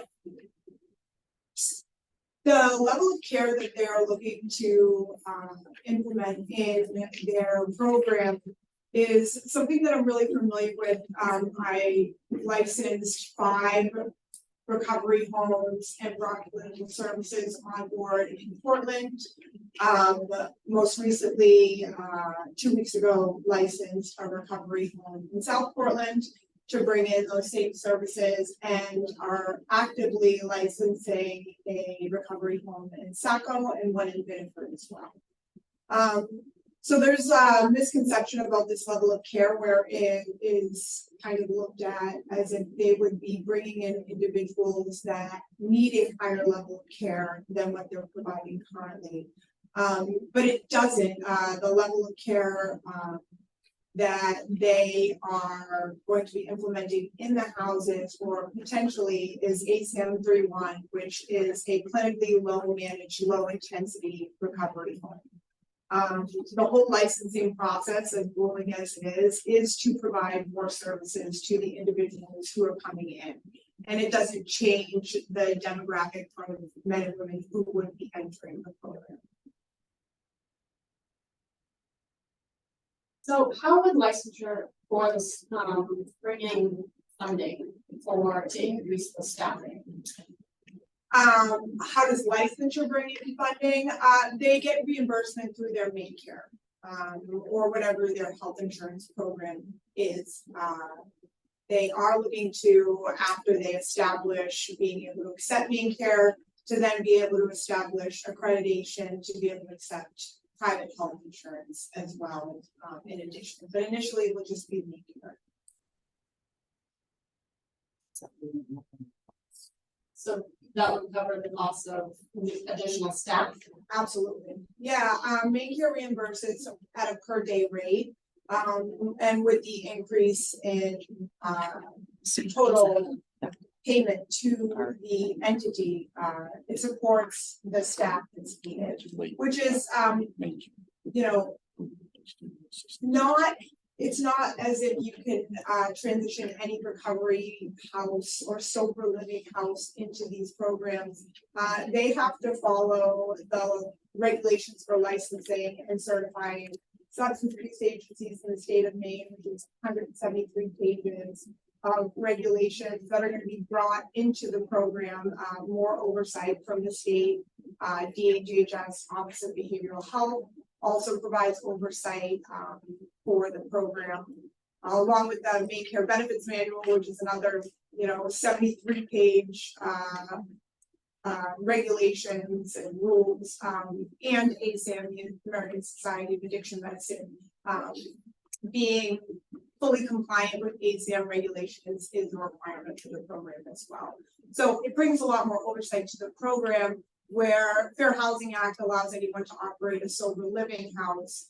To get licensed, it means that you're going above and beyond as far as the amount of support that you provide in-house and staffing and regulation oversight. So this means that if you get licensed, then you'll main care will replace GA. Absolutely. Yes. Okay, and the other thing is, how long does this take? So typically the process is a little bit longer. This facility that they're looking to transition over is almost built to transition into a clinical model pretty swimmingly with the office space and the ADA compliance that's already set up there, sprinkler system, fire alarm system for safety. So a lot of the physical plant stuff was already done. The goal is that within 60 days, we're able to obtain licensure through the state. The application was submitted last Friday, and we've been assigned a surveyor from Department of Licensing and Certifying through DHHS. I think we're assigned it last Friday. So basically, so how long will it take to transition from the main care to, from GA to main care? As soon as we are licensed. So 60 days. Yeah, 60 days or less. Once you submit your application, you have 60 days to get everything approved, or you have to start the process over again. We don't want to do that. We want to get this done in 60 days or less. So. I see that most people probably look at like, oh, this is a great thing, right? We want to get rid of, get off the taxes of taxpayers, get rid of MSBA, the state on it. I see the advantage a little bit of that. My question to you is, what is the impact on the town? What is the services going to change? What's going to be bringing to the town at this point? You're becoming a completely different clinical service. Yeah. What kind of services you guys are going to offer? What, the traffic, what's that going to look like? I mean, kind of give me a picture of what a clinic would look like. Okay, so as far as like, the state is pretty strict on, policies within your community, and one of those things that you have to submit is a marketing policy, which I believe included support of local nonprofits, things of that nature. There's a good neighbor policy in place. As far as traffic, I don't think that it would increase the traffic at all. There is a plan to bring in at minimum 2 passenger vans to help with transportation and limit the amount of vehicles on site. So that every, the reality is it's a demographic that has been historically underserved, and with that, there's not many of them that have vehicles. So as far as residents in the program with their vehicles, that wouldn't increase. If anything, with the addition of the vans, that would decrease. Staffing, I think that there is a lot of oversight in the program already, from just the individuals that I've encountered that are already involved in this house. I don't see that increasing, maybe 1 or 2 additional staff on site for the clinical piece, but. So you don't think there'll be any more, it won't increase the staffing? Because I'm concerned, because the last time they were here to speak with us, they were already saying they were understaffed. They're increasing, adding more people, more services, they're not enough staff, because now they handle what they may have. And this is gonna put more strain on that, are they gonna be able to keep things in control and set the way they're supposed to be down there?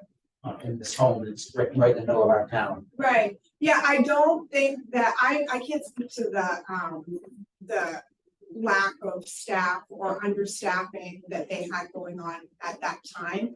The only required addition is 1.5 clinical staff.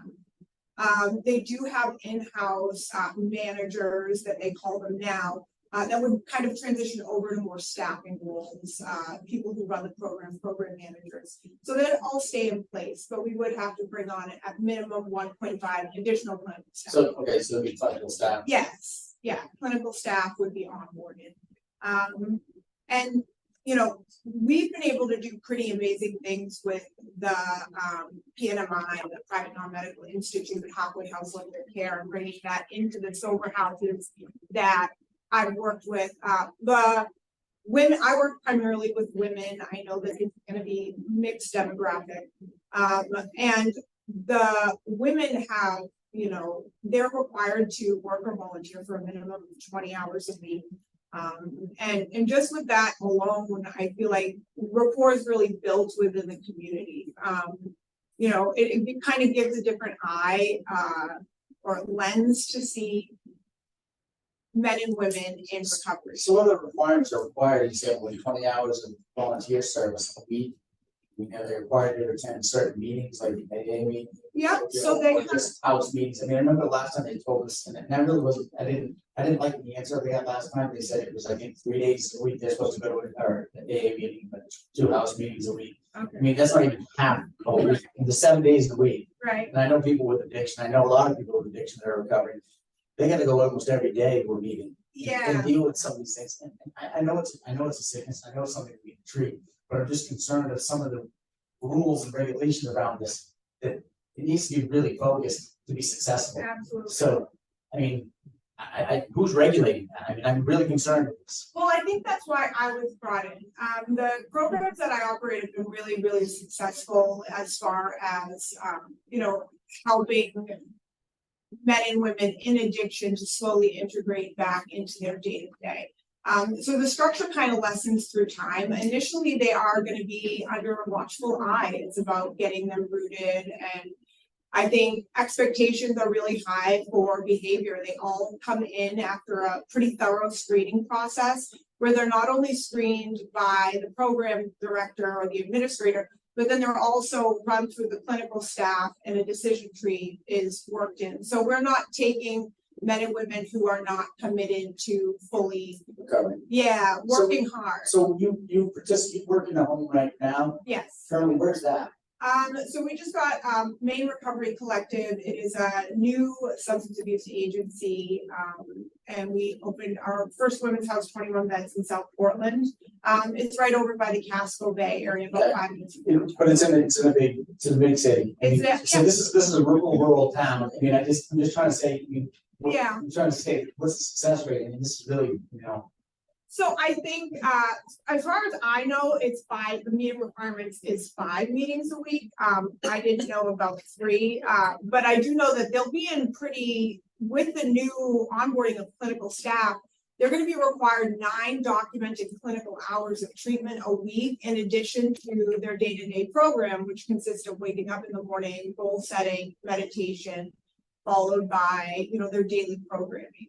They're not gonna have large periods of time where they have downtime to be studying. so what happens when somebody washes out, so to speak, doesn't make it to the program, and if they no longer follow it, what do you do with them? So there's a huge network of Maine Care resources, which is such a benefit to being licensed.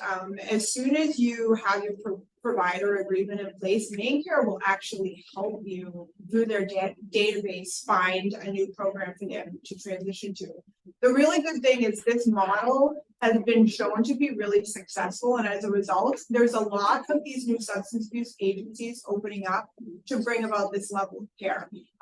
It is 6 months that Maine Care will have them, so the turnover rate will be really low, and it can go up to 8 months. So 6 to 8 months they'll be with this in the program, and then at the end of that time, through working part-time and being able to, get themselves on their own 2 feet, they should have the financial freedom or the financial resources to be able to transition into, whether it is a private recovery home or back home with their family, an apartment, pay off restitution, things of that nature.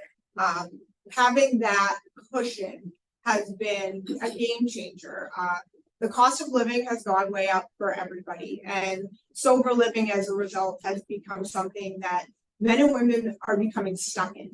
So they're working these get well jobs because they can't handle high stress jobs in early recovery. It's not recommended. So they're working these jobs, and every bit of their income is going toward rent. Sober living rent is up to $1,000, $1,500 a month where I live. And it puts men and women in this cycle where how are they supposed to get out? So this has been a really amazing resource. And I've only seen it do wonders for both the community in which the recovery homes are in, due to the addition and oversight and the kind of the criteria they need in order to be in the home. Another really important thing that I feel like I should point out is they're being licensed as a substance abuse agency only, meaning they do not treat mental health. That being said, if someone has their mental health is dominant, they are not appropriate for this program. Mental health has to be totally managed for them to be eligible for this level of care. Thank you. Okay, so basically, you guys are asking for a letter of support from the town for this activity. I just want to make sure that's clear for Brian as well. And where do we get referrals from? I know there's 2 other similar programs that get referrals from county jails. Can you talk to where those referrals come from? So referral sources tend to be hospital, St. Mary's is a huge referral source, Maine Medical Center. I don't know what the local referral sources are here. Are they typically the same? Maine General, yeah. Will you be taking any release out of county jails if they've started on an MAT program? Yeah, so I think that, I don't think they call it MAT anymore either. I think it's MOUD because they're recognizing it not as a treatment at this time, more as a medication of opioid use disorder.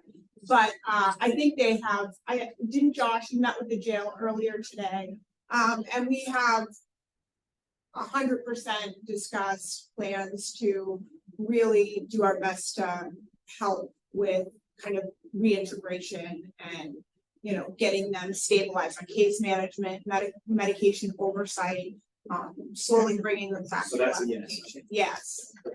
And it's still on my license as an ATF. Okay. So, yeah. Do you call it MAT? That the state won't. They said, don't say that. Yeah, DHHS says, don't say that anymore. So I'm trying to change my language. Yeah. But okay, so, I mean, I would have to ask this to Anthony, is there some, in order to get this letter, can we basically say, we want to know a plan for failure or no treatment? And to make sure that they do have a direct line to our law enforcement, you know, that, you know, if there's an issue that is brought to them. And that there's a planning notification for the status of or the other jails that are law enforcement is notified. Can we make that a stipulation? I was just gonna bring up one point. I had asked the owner of the company that manages this house, what their discharge policy looks like. I have a full discharge policy. So they don't have these policies, black and white policies that they have to follow at this point in place. Until we submitted them to the state, I think it was yesterday. So we have an approved discharge policy from the state. Nobody is discharged onto the street. Everyone prior to coming in has a point person who is identified, whether it is a family or friend. And if they don't, there is a full plan in place for each person in the event that they need to be discharged, whether it's behaviorally or has to do with substance use. But a lot of times, though, that's where those referral sources come in. A staff person gonna have to sit there, be on the phone, and sometimes it takes, and I've done it before myself, sometimes it takes 6 hours to find of calling until we're able to safely transition someone to a level of care that they need, which is a higher level of care, or to another program to give them another shot. Probation officers, all of that, there's releases of information all signed upon admission. So all of the proper notifications go out when individual or resident is, you know, in a situation where they need to be discharged from the program. I would also add, you know, an open line communication to whoever's EMS. Yeah, yeah. So you're saying that the application has already gone to the DHHS? Yes. That's now public information? The application for licensure? Yes. I am not sure if they make the application public. If it is, if it's not, we're happy to share the application with anyone who wants to kind of overview it and get a picture or an idea, especially the discharge policy. If that's something that you're requesting, it's really easy. It's a document that we'd have no problem sharing. We all look over, and we're even open to kind of adding things to give the town peace of mind as far as discharge and referrals. But So tell me about, I know we talked about, you know, if it's what you do after things. Yeah. Sort of discharge. Tell me about the accountability and you know, what it looks like if they do have issues. Is it like a 1 strike, 2 strike? I mean, what sort of scenario do you have or procedure do you have for issues? so nobody comes into a recovery program to serve a perfect person and know how to live life, and we know that. There tends to be high accountability, and accountability is expected within all the residents of the program. So if you're not if you know something's going on, you are held to the same consequence as the person who was, engaging in the action, because it's life or death. And we've seen what this opioid epidemic has done. In the House, I believe that they are implicating the kind of this 3-strike policy. It's a warning system. So, you get to sign off on your jury, you get a warning. You do this, you get a warning. And after 3, you go on a period of restriction. And after restriction, if your behavior continues, your mindfulness is lacking, you go on a contract. Nobody wants to be in a contract. It's no cell phone, it is buddy system, it is you are under a watchful eye 24/7. So there are a lot of steps in place because we do try to redirect behavior. A lot of times you learn everything you need to know in your recovery through the mistakes you made. And we recognize that. And it's recovery is measured by how we deal with adversity. We strongly believe that. So in dealing with, the loss of a phone or, lacking mindfulness, not being able to form these small, really important habits like making your bed, that's kind of where the change happens. So we expect it. Nobody comes in and does everything, right? Andy? Yeah. Okay. I'm not always known for my eloquence, but I think there are a number of people in the community that would rather have not seen this in the first place. But I think we need to move on from today to the population of people within our population that needs care and treatment, needs help in hand. We have those people as it happens in our community now. And I think we should unreservedly support moving forward to a higher level of care at that facility. And we should write that letter of support and put as few obstacles in the way as possible in doing so. That's it. At clinical level, can you refer to clinicians? Are they licensed practical nurses? Are they RNs? They're Are they licensed EA? foreign drug counselors and certified clinical supervisors. But they're So state licensed? They're state licensed, yes. James, go ahead. One quick question or comment, because it's been brought up to me, I'm sure a lot of people on the town. It's a big concern of the location.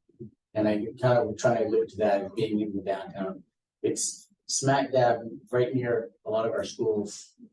Of our children and seeing things.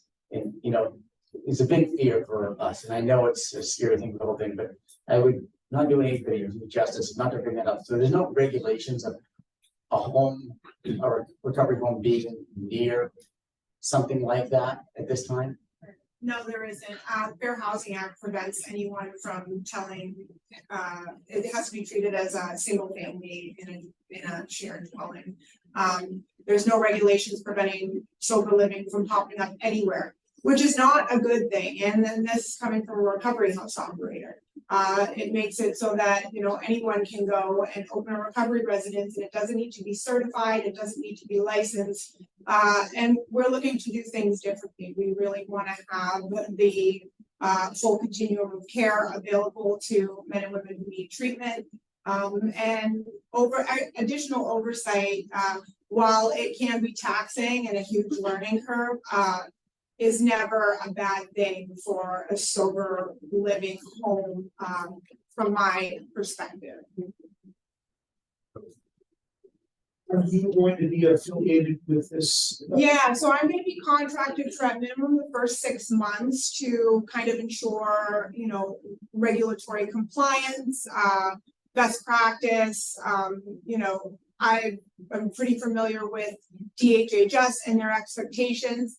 They came out with an additional new set. They hadn't changed the regulations for substance abuse agencies since 2008. And on February 11th, they introduced a whole new additional set, regulations. So they're actually adding more oversight, making it harder and more challenging to get licensed. This is actually one of the new rules is needing that letter of approval from your city municipal office that came out February 11th. And that was the result of, programs doing this and not informing the proper parties within their municipal office of the occupancy. So they'd be operating an occupancy that was much higher than what zoning permitted. We don't have necessarily an occupancy issue as far as the amount of, we're not looking to add additional people than what occupancy allows for right now. We're just looking to add services. So you're on the contract for 6 months, and then who does it turn over? So I think that there's a really good team. Ron Smith over here, he's a licensed alcohol and drug counselor, certified clinical supervisor. He'll be acting as administrator. They're bringing in another really seasoned clinician. So the clinical staff will take over. I'm not a clinician. I'm very experienced in working in this field, but the clinical staff are going to be able to do it much better than I ever could. So my job is to just train them on regulations, policies, ensure everything is running smoothly, give them the green light. And that will be minimum 6 months. It could be much longer. I have a couple of clarifying questions. I'm gonna have a couple of questions for our personal staff. Yep. First off, you said it would increase 1.5 clinical staff. Yes, that's So- that's the minimum requirement. It is kind of one of those things that's where we're gonna start. And we do have other clinicians on deck in the event that our clinicians are overwhelmed, and we need to bring on, we wanna make sure that the decision is gonna be made around the needs of the program, not around budget, not around, it's gonna be if they are well supported with the full-time clinician there, the part-time clinician, then that's great. If not, we are prepared to bring on an additional. So is that 1.5 of what is currently there or one? Well, Ron is one of them. He's already there. So he's one of the ones, and we'd be bringing on an additional 1.5. So it's one more person. One full-time, one part-time.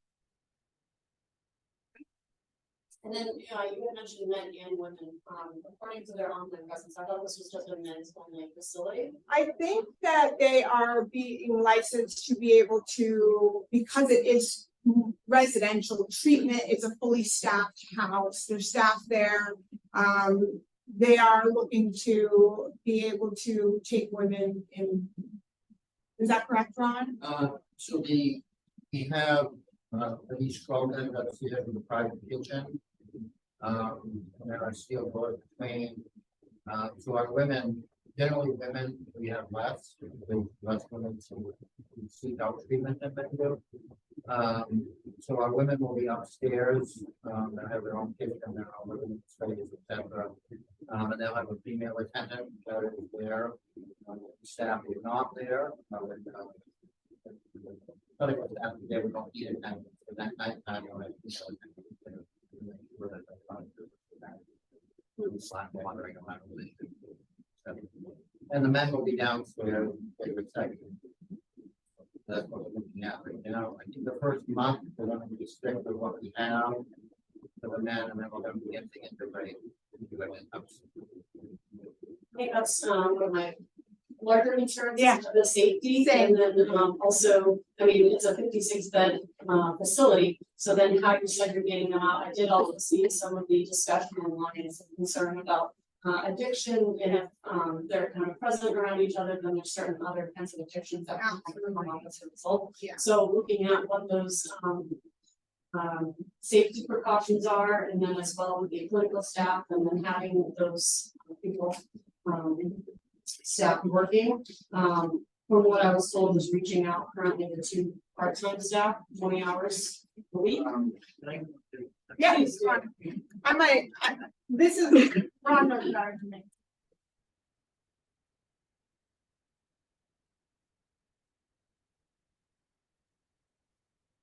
So anyway, I'm probably gonna like this here since I've been in town a lot, so. Yeah.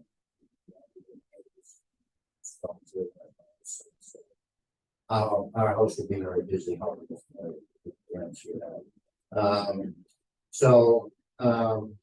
We'll pose that question. Oh, okay, so yeah, segregation. So the model of treatment that we want to be integrated is called therapeutic community model of treatment. It's very behavioral and cognitive. We don't, even though we focus on additional law, that isn't really our primary thing. We focus on subdivision back to using, which is really at the root of most of the problem that we decided with. That's, and so there's a lot of interventions that are done. It's a long process for discharge with, multiple times and interventions in order to keep people in treatment. There's privileges and take away privileges. Everything is earned. It's a really earning away program. There's no free lunch, we said. So we will definitely be integrating people into employment really quickly. At least part-time, people on their feet, back in the workforce, etc. So it's an old program, it's an old model of treatment. It's worked very well, especially in the criminal justice system across the United States. So I've been around for 30 years doing about 15 other community. Still guilty and so the covers and dust and then really badly important.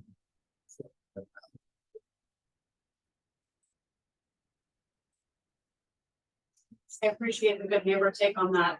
And the questions that I had originally submitted, just in some of the responses, they seemed a little vague. So I'm trying to make sure that our residents are well educated and myself as well as the council. So before we're making a decision, I would much rather have all the information at hand than wait until an application goes in to have that on hand afterwards. I would much rather have that up front. I don't want to make that. I did have two other questions real quick just for our staff, particularly. So we're first for general assistance. Are we able to, are the residents still able to apply for general assistance with Medicare and Medicaid? Yes, perhaps. Now, Medicare would probably be taking care of all of their essential needs, housing, food, medication, so forth.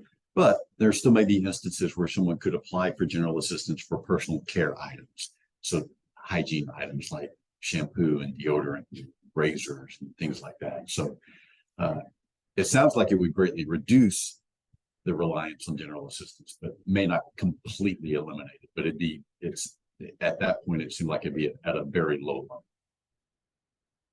And then my final question is if our Don, our planner, if you've heard anything that may require planning board review just because of any possible change in use. So I'm going to back gathering tonight, and we talked a bit earlier about the application they're making to the state. I would request a narrative so that I could look at this and make that determination. And maybe that information was in the application. I don't know if that's overkill, if there's information that's not available to the public, but at a minimum, a narrative so we can kind of see the conclusions because I need more information. I did talk to the state fire marshal's office about typically what it would look like to be occupancy. Which would be long from healthcare, which included parking into. So there's a bunch of different parallel tracks that I'm looking at licensing with the state, right? And that's healthcare. And what I do is look at it from a land use perspective. Yeah. And so even the life safety programs, fire marshal, different tracks. Okay. So I'm looking for the links and paths that what kind of services are provided, what kind of generation there's going to be for traffic and employees. I don't need as much information as the statements, but I do need a detailed.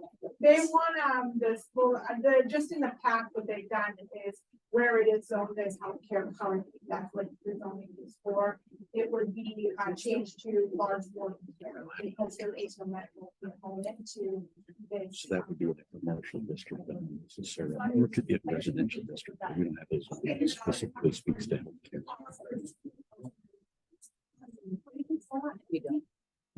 That speaks specifically to healthcare. Any questions for Don? Yes. I just got one.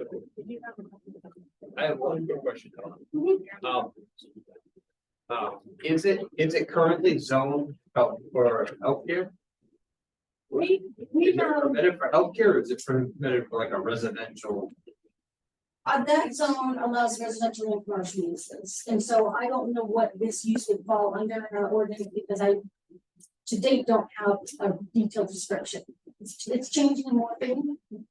So you know, when it gets to the point where they're like, this is what we're gonna do, that's what I need to make that determination. I can't tell you what if it's under that. Okay, gotcha. And, have you had a chance to look at the original application for the planning board? Yes, Okay. there was an Is there- application for residential house. Is there discrepancy there for the number of initial occupancy versus what they're planning now? I don't know, because I don't have anything in writing, I only have it in red. Okay, okay, can you just check on that, too? There's not, people have changed whether or not. So Dawn, if memory serves me, wasn't it permitted for a number of units as opposed to a number, as opposed to an occupancy number? It was 23 was the number of occupants. Okay. Because it was based on how many rooms. Well, that's right. There were 15 single rooms and then 5 multi-rooms. Then all shared. So that may not, so it may not conform to that original planning board. So that may be something that you have to consider as well. And just to say that I do support your efforts, and I certainly do want to see this work. We just want to make sure that it's done right. And so, So if there's further review needed, I can make that determination from the end. okay, so, okay. Just one question. I've heard from several of my constituents, and I don't have anything to back this up, but they said that you had lost your lease and that the home was closing May 1st. Is there any truth to that? I think that's a different facility. Oh, Heritage? Okay. I thought it was. That's Heritage. Yeah. Now. Nothing like social media. But can I mention one other thing just to speak to a question that you raised earlier, Aaron? Because in fact, we had a directors meeting last week and Chief Berlin had our police chief had visited the facility earlier in the week and said that again, to date, no issues as far as law enforcement is concerned, and they have an open line of communication between the police department and the home. So no issues there. And I asked the same question of Chief Davinsky, our ambulance chief, and he said there's really been no call for an ambulance to show up over there. So from those standpoints, it's not putting any sort of stress on our first responders.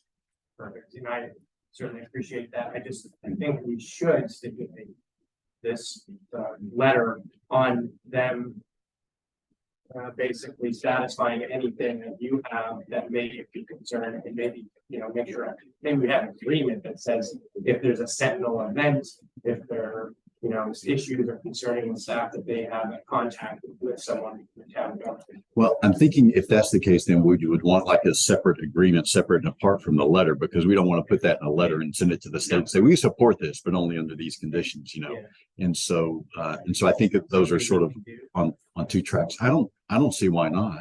We always, it's always, we have to submit and completely abide by a set of policies that we built with the department and the state. And we're happy to build that into our emergency disaster relief policy, all of our emergency policies, or even incident reports, if there's a critical incident report, having into that and submitting to the state, which means we follow like law, informing. And the reason I say that too is important because, you know, I've been in that facility. It's an old facility. And I can remember many times going and responding to residential fire alarms there, and it would give me anxiety. Yes. And so I would definitely encourage communication with the fire chief.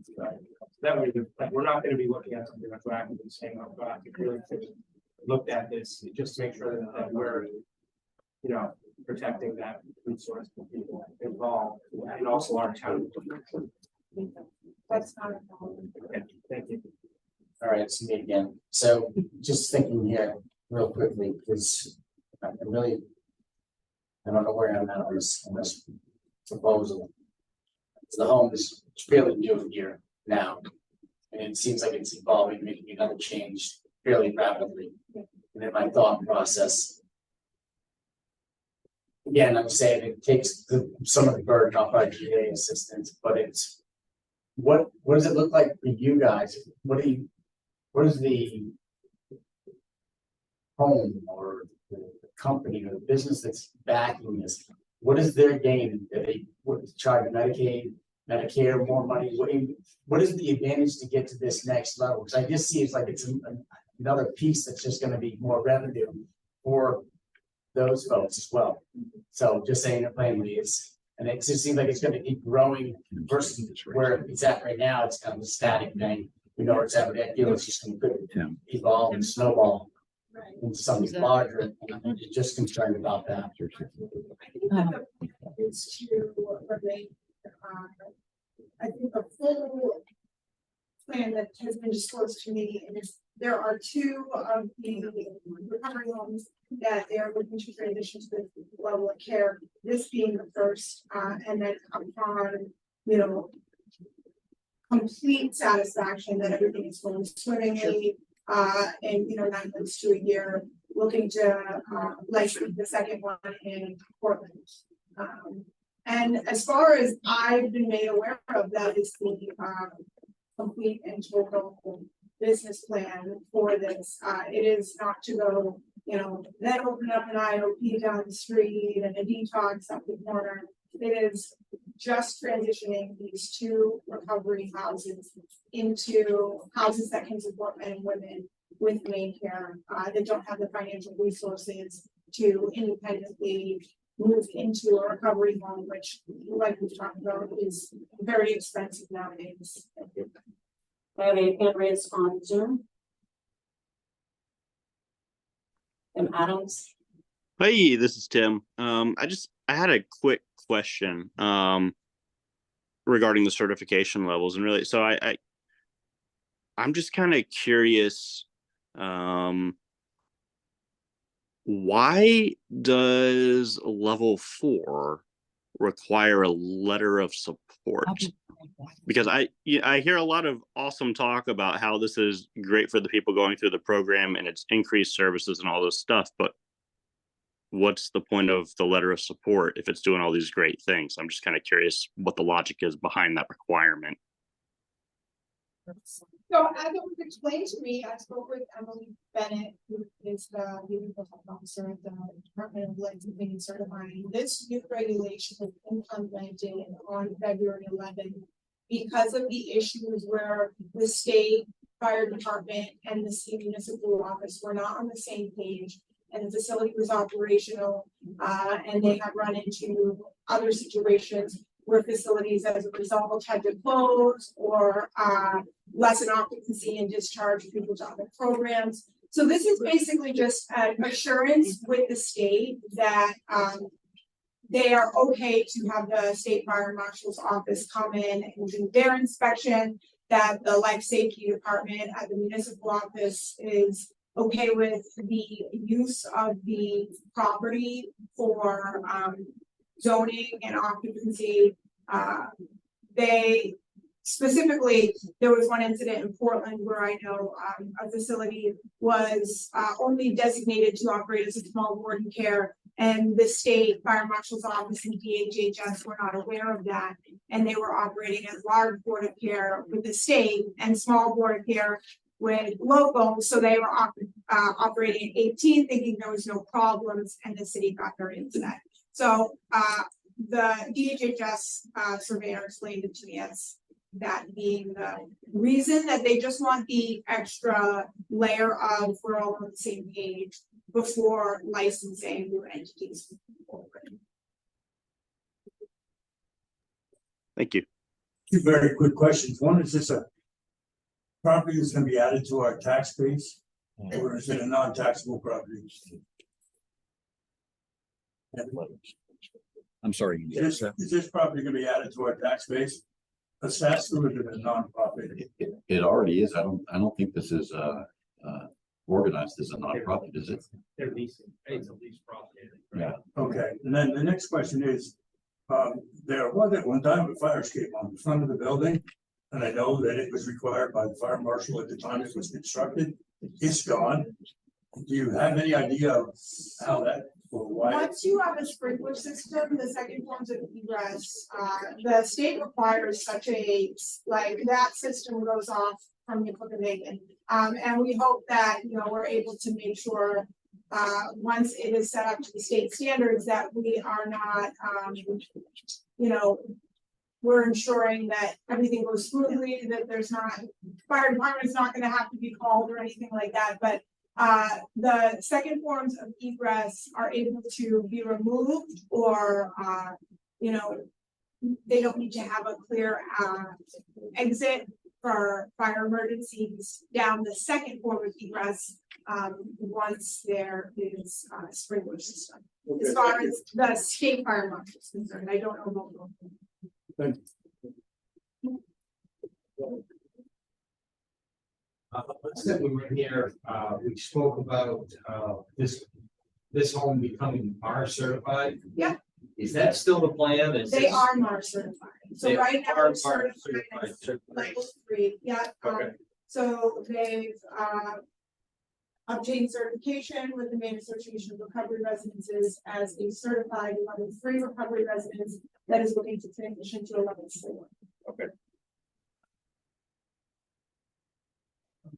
There's a lot of controversy, there's a, within the community, and, I'd like to table this, make a motion to table this until our next meeting.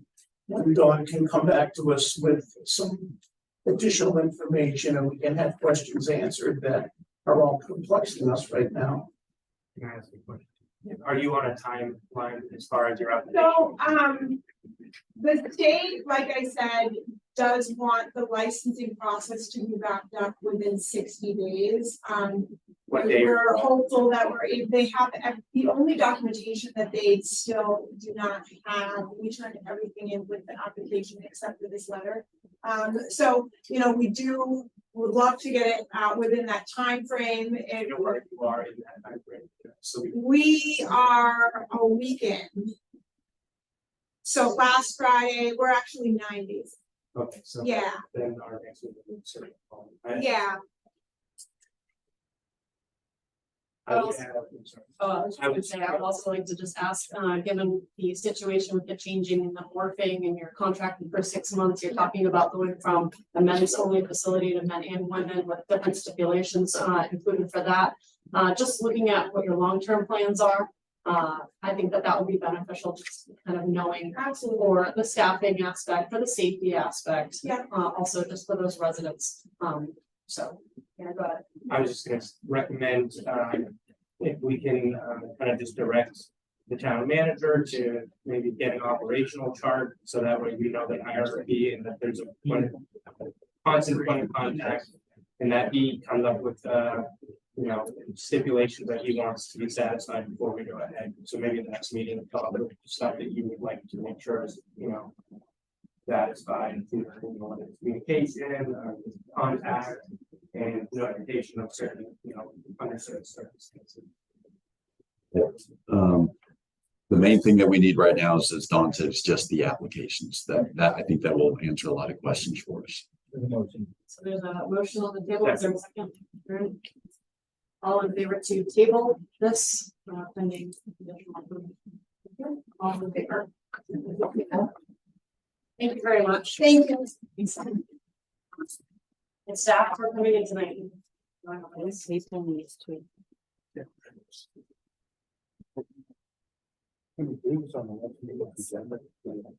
Oh, yes. Yeah. Right, moving on to item 45, consideration of removing from the town of Winthrop personnel policy section 3 titled compensatory time of chapter 4. That move we table this. Okay. We have a motion and a second to table. All in favor? All in favor? Yeah. Okay. Item 46, discussion of a work from home policy. I move that we table it silent. Second, no. Is there Can discussion? I discuss this for just a second?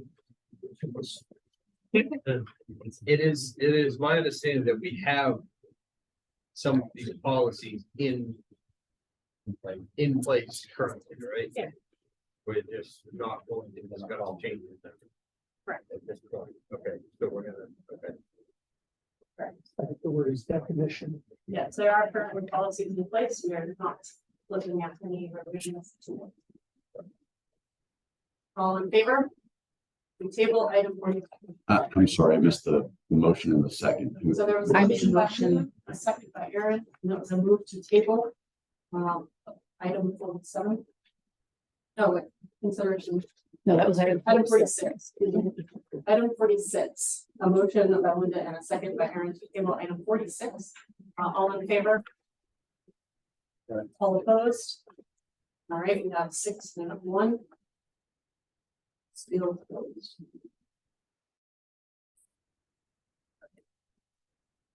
Moving on to item 47. Consideration of approval of the minutes of the March 4th and March 18th, 2024 council meetings. So Motion to approve the minutes as accepted, presented, whatever. second.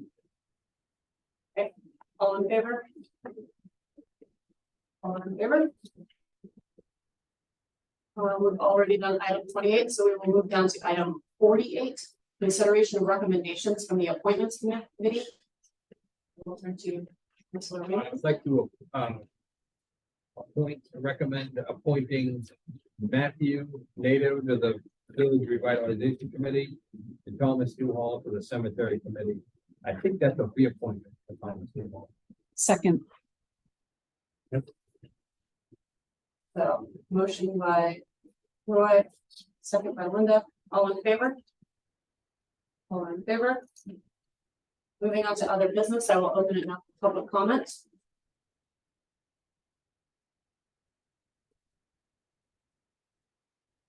Do you have any comments? I was just gonna turn the mic off. I thought you were on. Anyone online? All right, thank you very much. We'll move over to the town manager's report. Okay, I've got several things. I'm going to whip through these as quick as I can. We've received a bid for salt from KV Cog. We usually buy that through DOT. But the KV Cog bid is $6 per ton lower than the DOT bid was last year. We're still waiting on the DOT bid, but it looks like good news. We may be able to reduce salt costs a little bit. We last week at the end of the week submitted our grant proposal under the Community Resilience Partnership. So we are very confident about that grant application. On Wednesday afternoon, we'll be meeting with the engineers over on the Spruce Street area. And I think I'll resend to you guys the time of day. I think it's 3 to 5 p.m. that we're going to be meeting with them. But anyone who wants to show up, come and join the fun. We are rejiggering our paving plan just a bit simply because we coordinated with the Winthrop Utilities District to make sure we weren't going to be paving roads that they were going to then tear up a year later to replace a water or sewer line. And so luckily we did that. And so working with Dan Wells, we've got a plan for the next 4 years. So anyway, so I will send you an updated list of what's going to happen when, probably tomorrow. We are at 9:17. Are you sure you guys wouldn't rather have this first meeting of the month starting at 6 p.m. as opposed to 7? Yeah, probably would. I mean, to me, And it's, that's why I don't have to remember which one's which. Well, yeah. Well, as long as I can get something to eat first, I get grouchy if I don't. I think it's nice having the executive sessions at the end for the public. We don't know. Yeah, I like that. Yeah. Okay. We'll put that into practice moving forward then.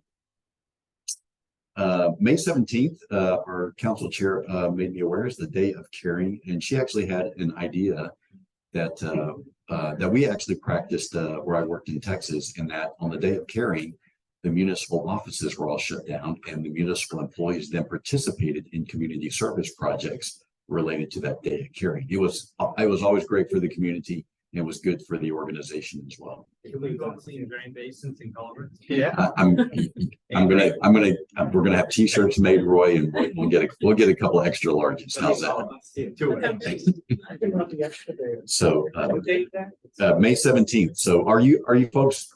Would you be supportive of that? I think it'd be a great thing for the community and for our municipal government. All right, we'll start looking for some projects then. I went to the Maine Town and City Managers Association. It's one of the annual events they put on for town managers. Did get a legislative update, LD 1664, which would increase the reimbursement for general assistance from 70 to 90%, is still alive. Hasn't been finally passed, but keep hope alive because it's still kicking. Learned a little bit more about foreclosures and also learned about federal earmarks. And so we may talk a little bit about that tomorrow night, but I think we have some potential capital projects that would make for good federal earmarks. And so there were representatives from the congressional offices in the state that were encouraging us to apply for those. So, and it takes about 2 years between the application and actually getting the money. So, that would give us some time to, if we got awarded to plan for those projects. Our next meeting on April 22nd, we have 2 big things in the works. We will have the first public hearing on our mining ordinance. And I would encourage you to have 2 public hearings on that. Sometimes we waive the second public hearing, but in an instance like this, I think we should have 2 public hearings. And we'll also have a presentation from Jessica Cobb about our comp plan, which I sent to you guys a few weeks ago. So you might want to be boning up on that. Should we bring a sleeping bag and pillow? We're going to start the meeting at 6 o'clock, so we should be out of here by. No, no, but we'll make sure that everyone has. It's a cord issue, so. Can I donate a cord? We're not sure if it's, well, anyway. So bring your laptop, bring your or bring an iPad or something, and we will we'll have it accessible that way. Tomorrow night, 6 p.m. Tomorrow night, we have our first budget workshop. We will be talking about our capital improvement plan, our revenues, and then Superintendent Hodgkin is going to make a presentation on the Winthrop Public Schools budget. So I emailed all of that information to you on Sunday, with the exception of the school stuff, because Jim wants to present that to you at the meeting. So we will have that in May or June. Yeah. So we have a snowstorm coming. So lesson learned from the last snowstorm: if we're going to shut down something, we're going to try to make the call the day before if we possibly can. So we'll be monitoring the weather on Tuesday and Wednesday to see sort of what it's looking like. Wednesday. Yeah, and again, but we'll be monitoring the weather Tuesday. This is all my fault. I figured it was done and I put my plow in the garage. I can bring some shovels. I got a lot. So interesting, we were talking about GA earlier, but we did have someone accept an offer who has 17 years of general assistance administration experience, accept a job offer. So this is for the 20-hour position. Now, if the recovery home moves up to a level 4, we may see a lesser need in that, and then we may not need the position, but that has been explained to this lady. So but she's like at the top level of certification when it comes to general assistance administration. Well, she could, but she's working full-time in Sabatis right now, is looking to go part-time so she can spend time with the grandkids. So I'm going to take Monday off on a personal day, just FYI. And then we got an interesting email from our cemetery committee chair. I know that several of you received that, maybe all of you received it. And so wanted to know how you wanted to move forward with that. I did respond to that. I would like a little bit more. Forward it back to you. Yeah, I just requested the responses from the minutes that were stated, that weren't included. And then I said that we could add that to the agenda. Yeah, there really wasn't a whole lot of substance to that whatsoever. Yeah, so I didn't know if you wanted to add it to the 22nd agenda. I got a phone call that was quite a lot, so. Well, I met at 4 o'clock, I had 2 days, I couldn't get paid here for 4 o'clock meeting. Right. I'm thinking, as Shannon said, we need a lot more information. But I am thinking that might in the end, I'll take a quick review of our policy. Okay, so I'll wait for further instructions as far as that goes. And thus, Do you have a copy of the letter that you sent to them? That you could forward to us? The letter regarding the. Well, because I had a conversation with this meeting with all people. okay, I'm not recalling it offhand, but I'll go look for it. You said there was a 3-page letter. I never sent a 3-page letter. I promise you that. No, I think that was our new policy. Oh, yes, that's what it was. That was the policy itself. Yeah. Yeah, I'll send it to you tomorrow. It should be in the town email to you. Yes, You're done. that's in the town manager report. Okay, well, two things on your report. We're gonna be looking at purchasing salt, which I'm gladly pay something cheaper. Are we gonna be looking at reducing where we probably didn't use a whole lot this year? Just want to look into it, not, I don't need an answer now. Just didn't know what we had for surplus left over. So what happens with that, Jim, is your contracted price is good for a year. And so you may have some salt left over, but you buy it you don't buy it all at once, you buy it throughout the Just a year. quick question, and then the other thing is, have we looked at all grants, monies for maybe road repair? We've got a lot of storm damage, anything like that. Is there anything out there? Have you checked into any? I'm trying to every stone over and making sure that we haven't missed anything on that. So, I mean, honestly, Jim, Dovetails into that too. The earmarks that you were talking about, the federal earmarks, they can be used for highway transportation and stuff like that too. So that opens up another avenue. but those earmarks are typically for special projects. And so for instance, to revisit something that we've talked about in the past, North Cross Point, that could be something that we could get a federal earmark for. You said that when I mentioned something about culverts and drainage, you said, put me on hold on, you're gonna have some. I meant to have that conversation offline. Oh, okay. All right. Let's move on. Okay. Anything else? Okay. So. Looks like we will move into an executive session according to 1 MRSA and 4056A personnel matters. So Yep. 26. We need a second. I'll second. All in favor? All in favor. Okay. Just so we don't have to interrupt, Matt. That if we anticipate that's 10, we might want to vote now. Okay. Thank you.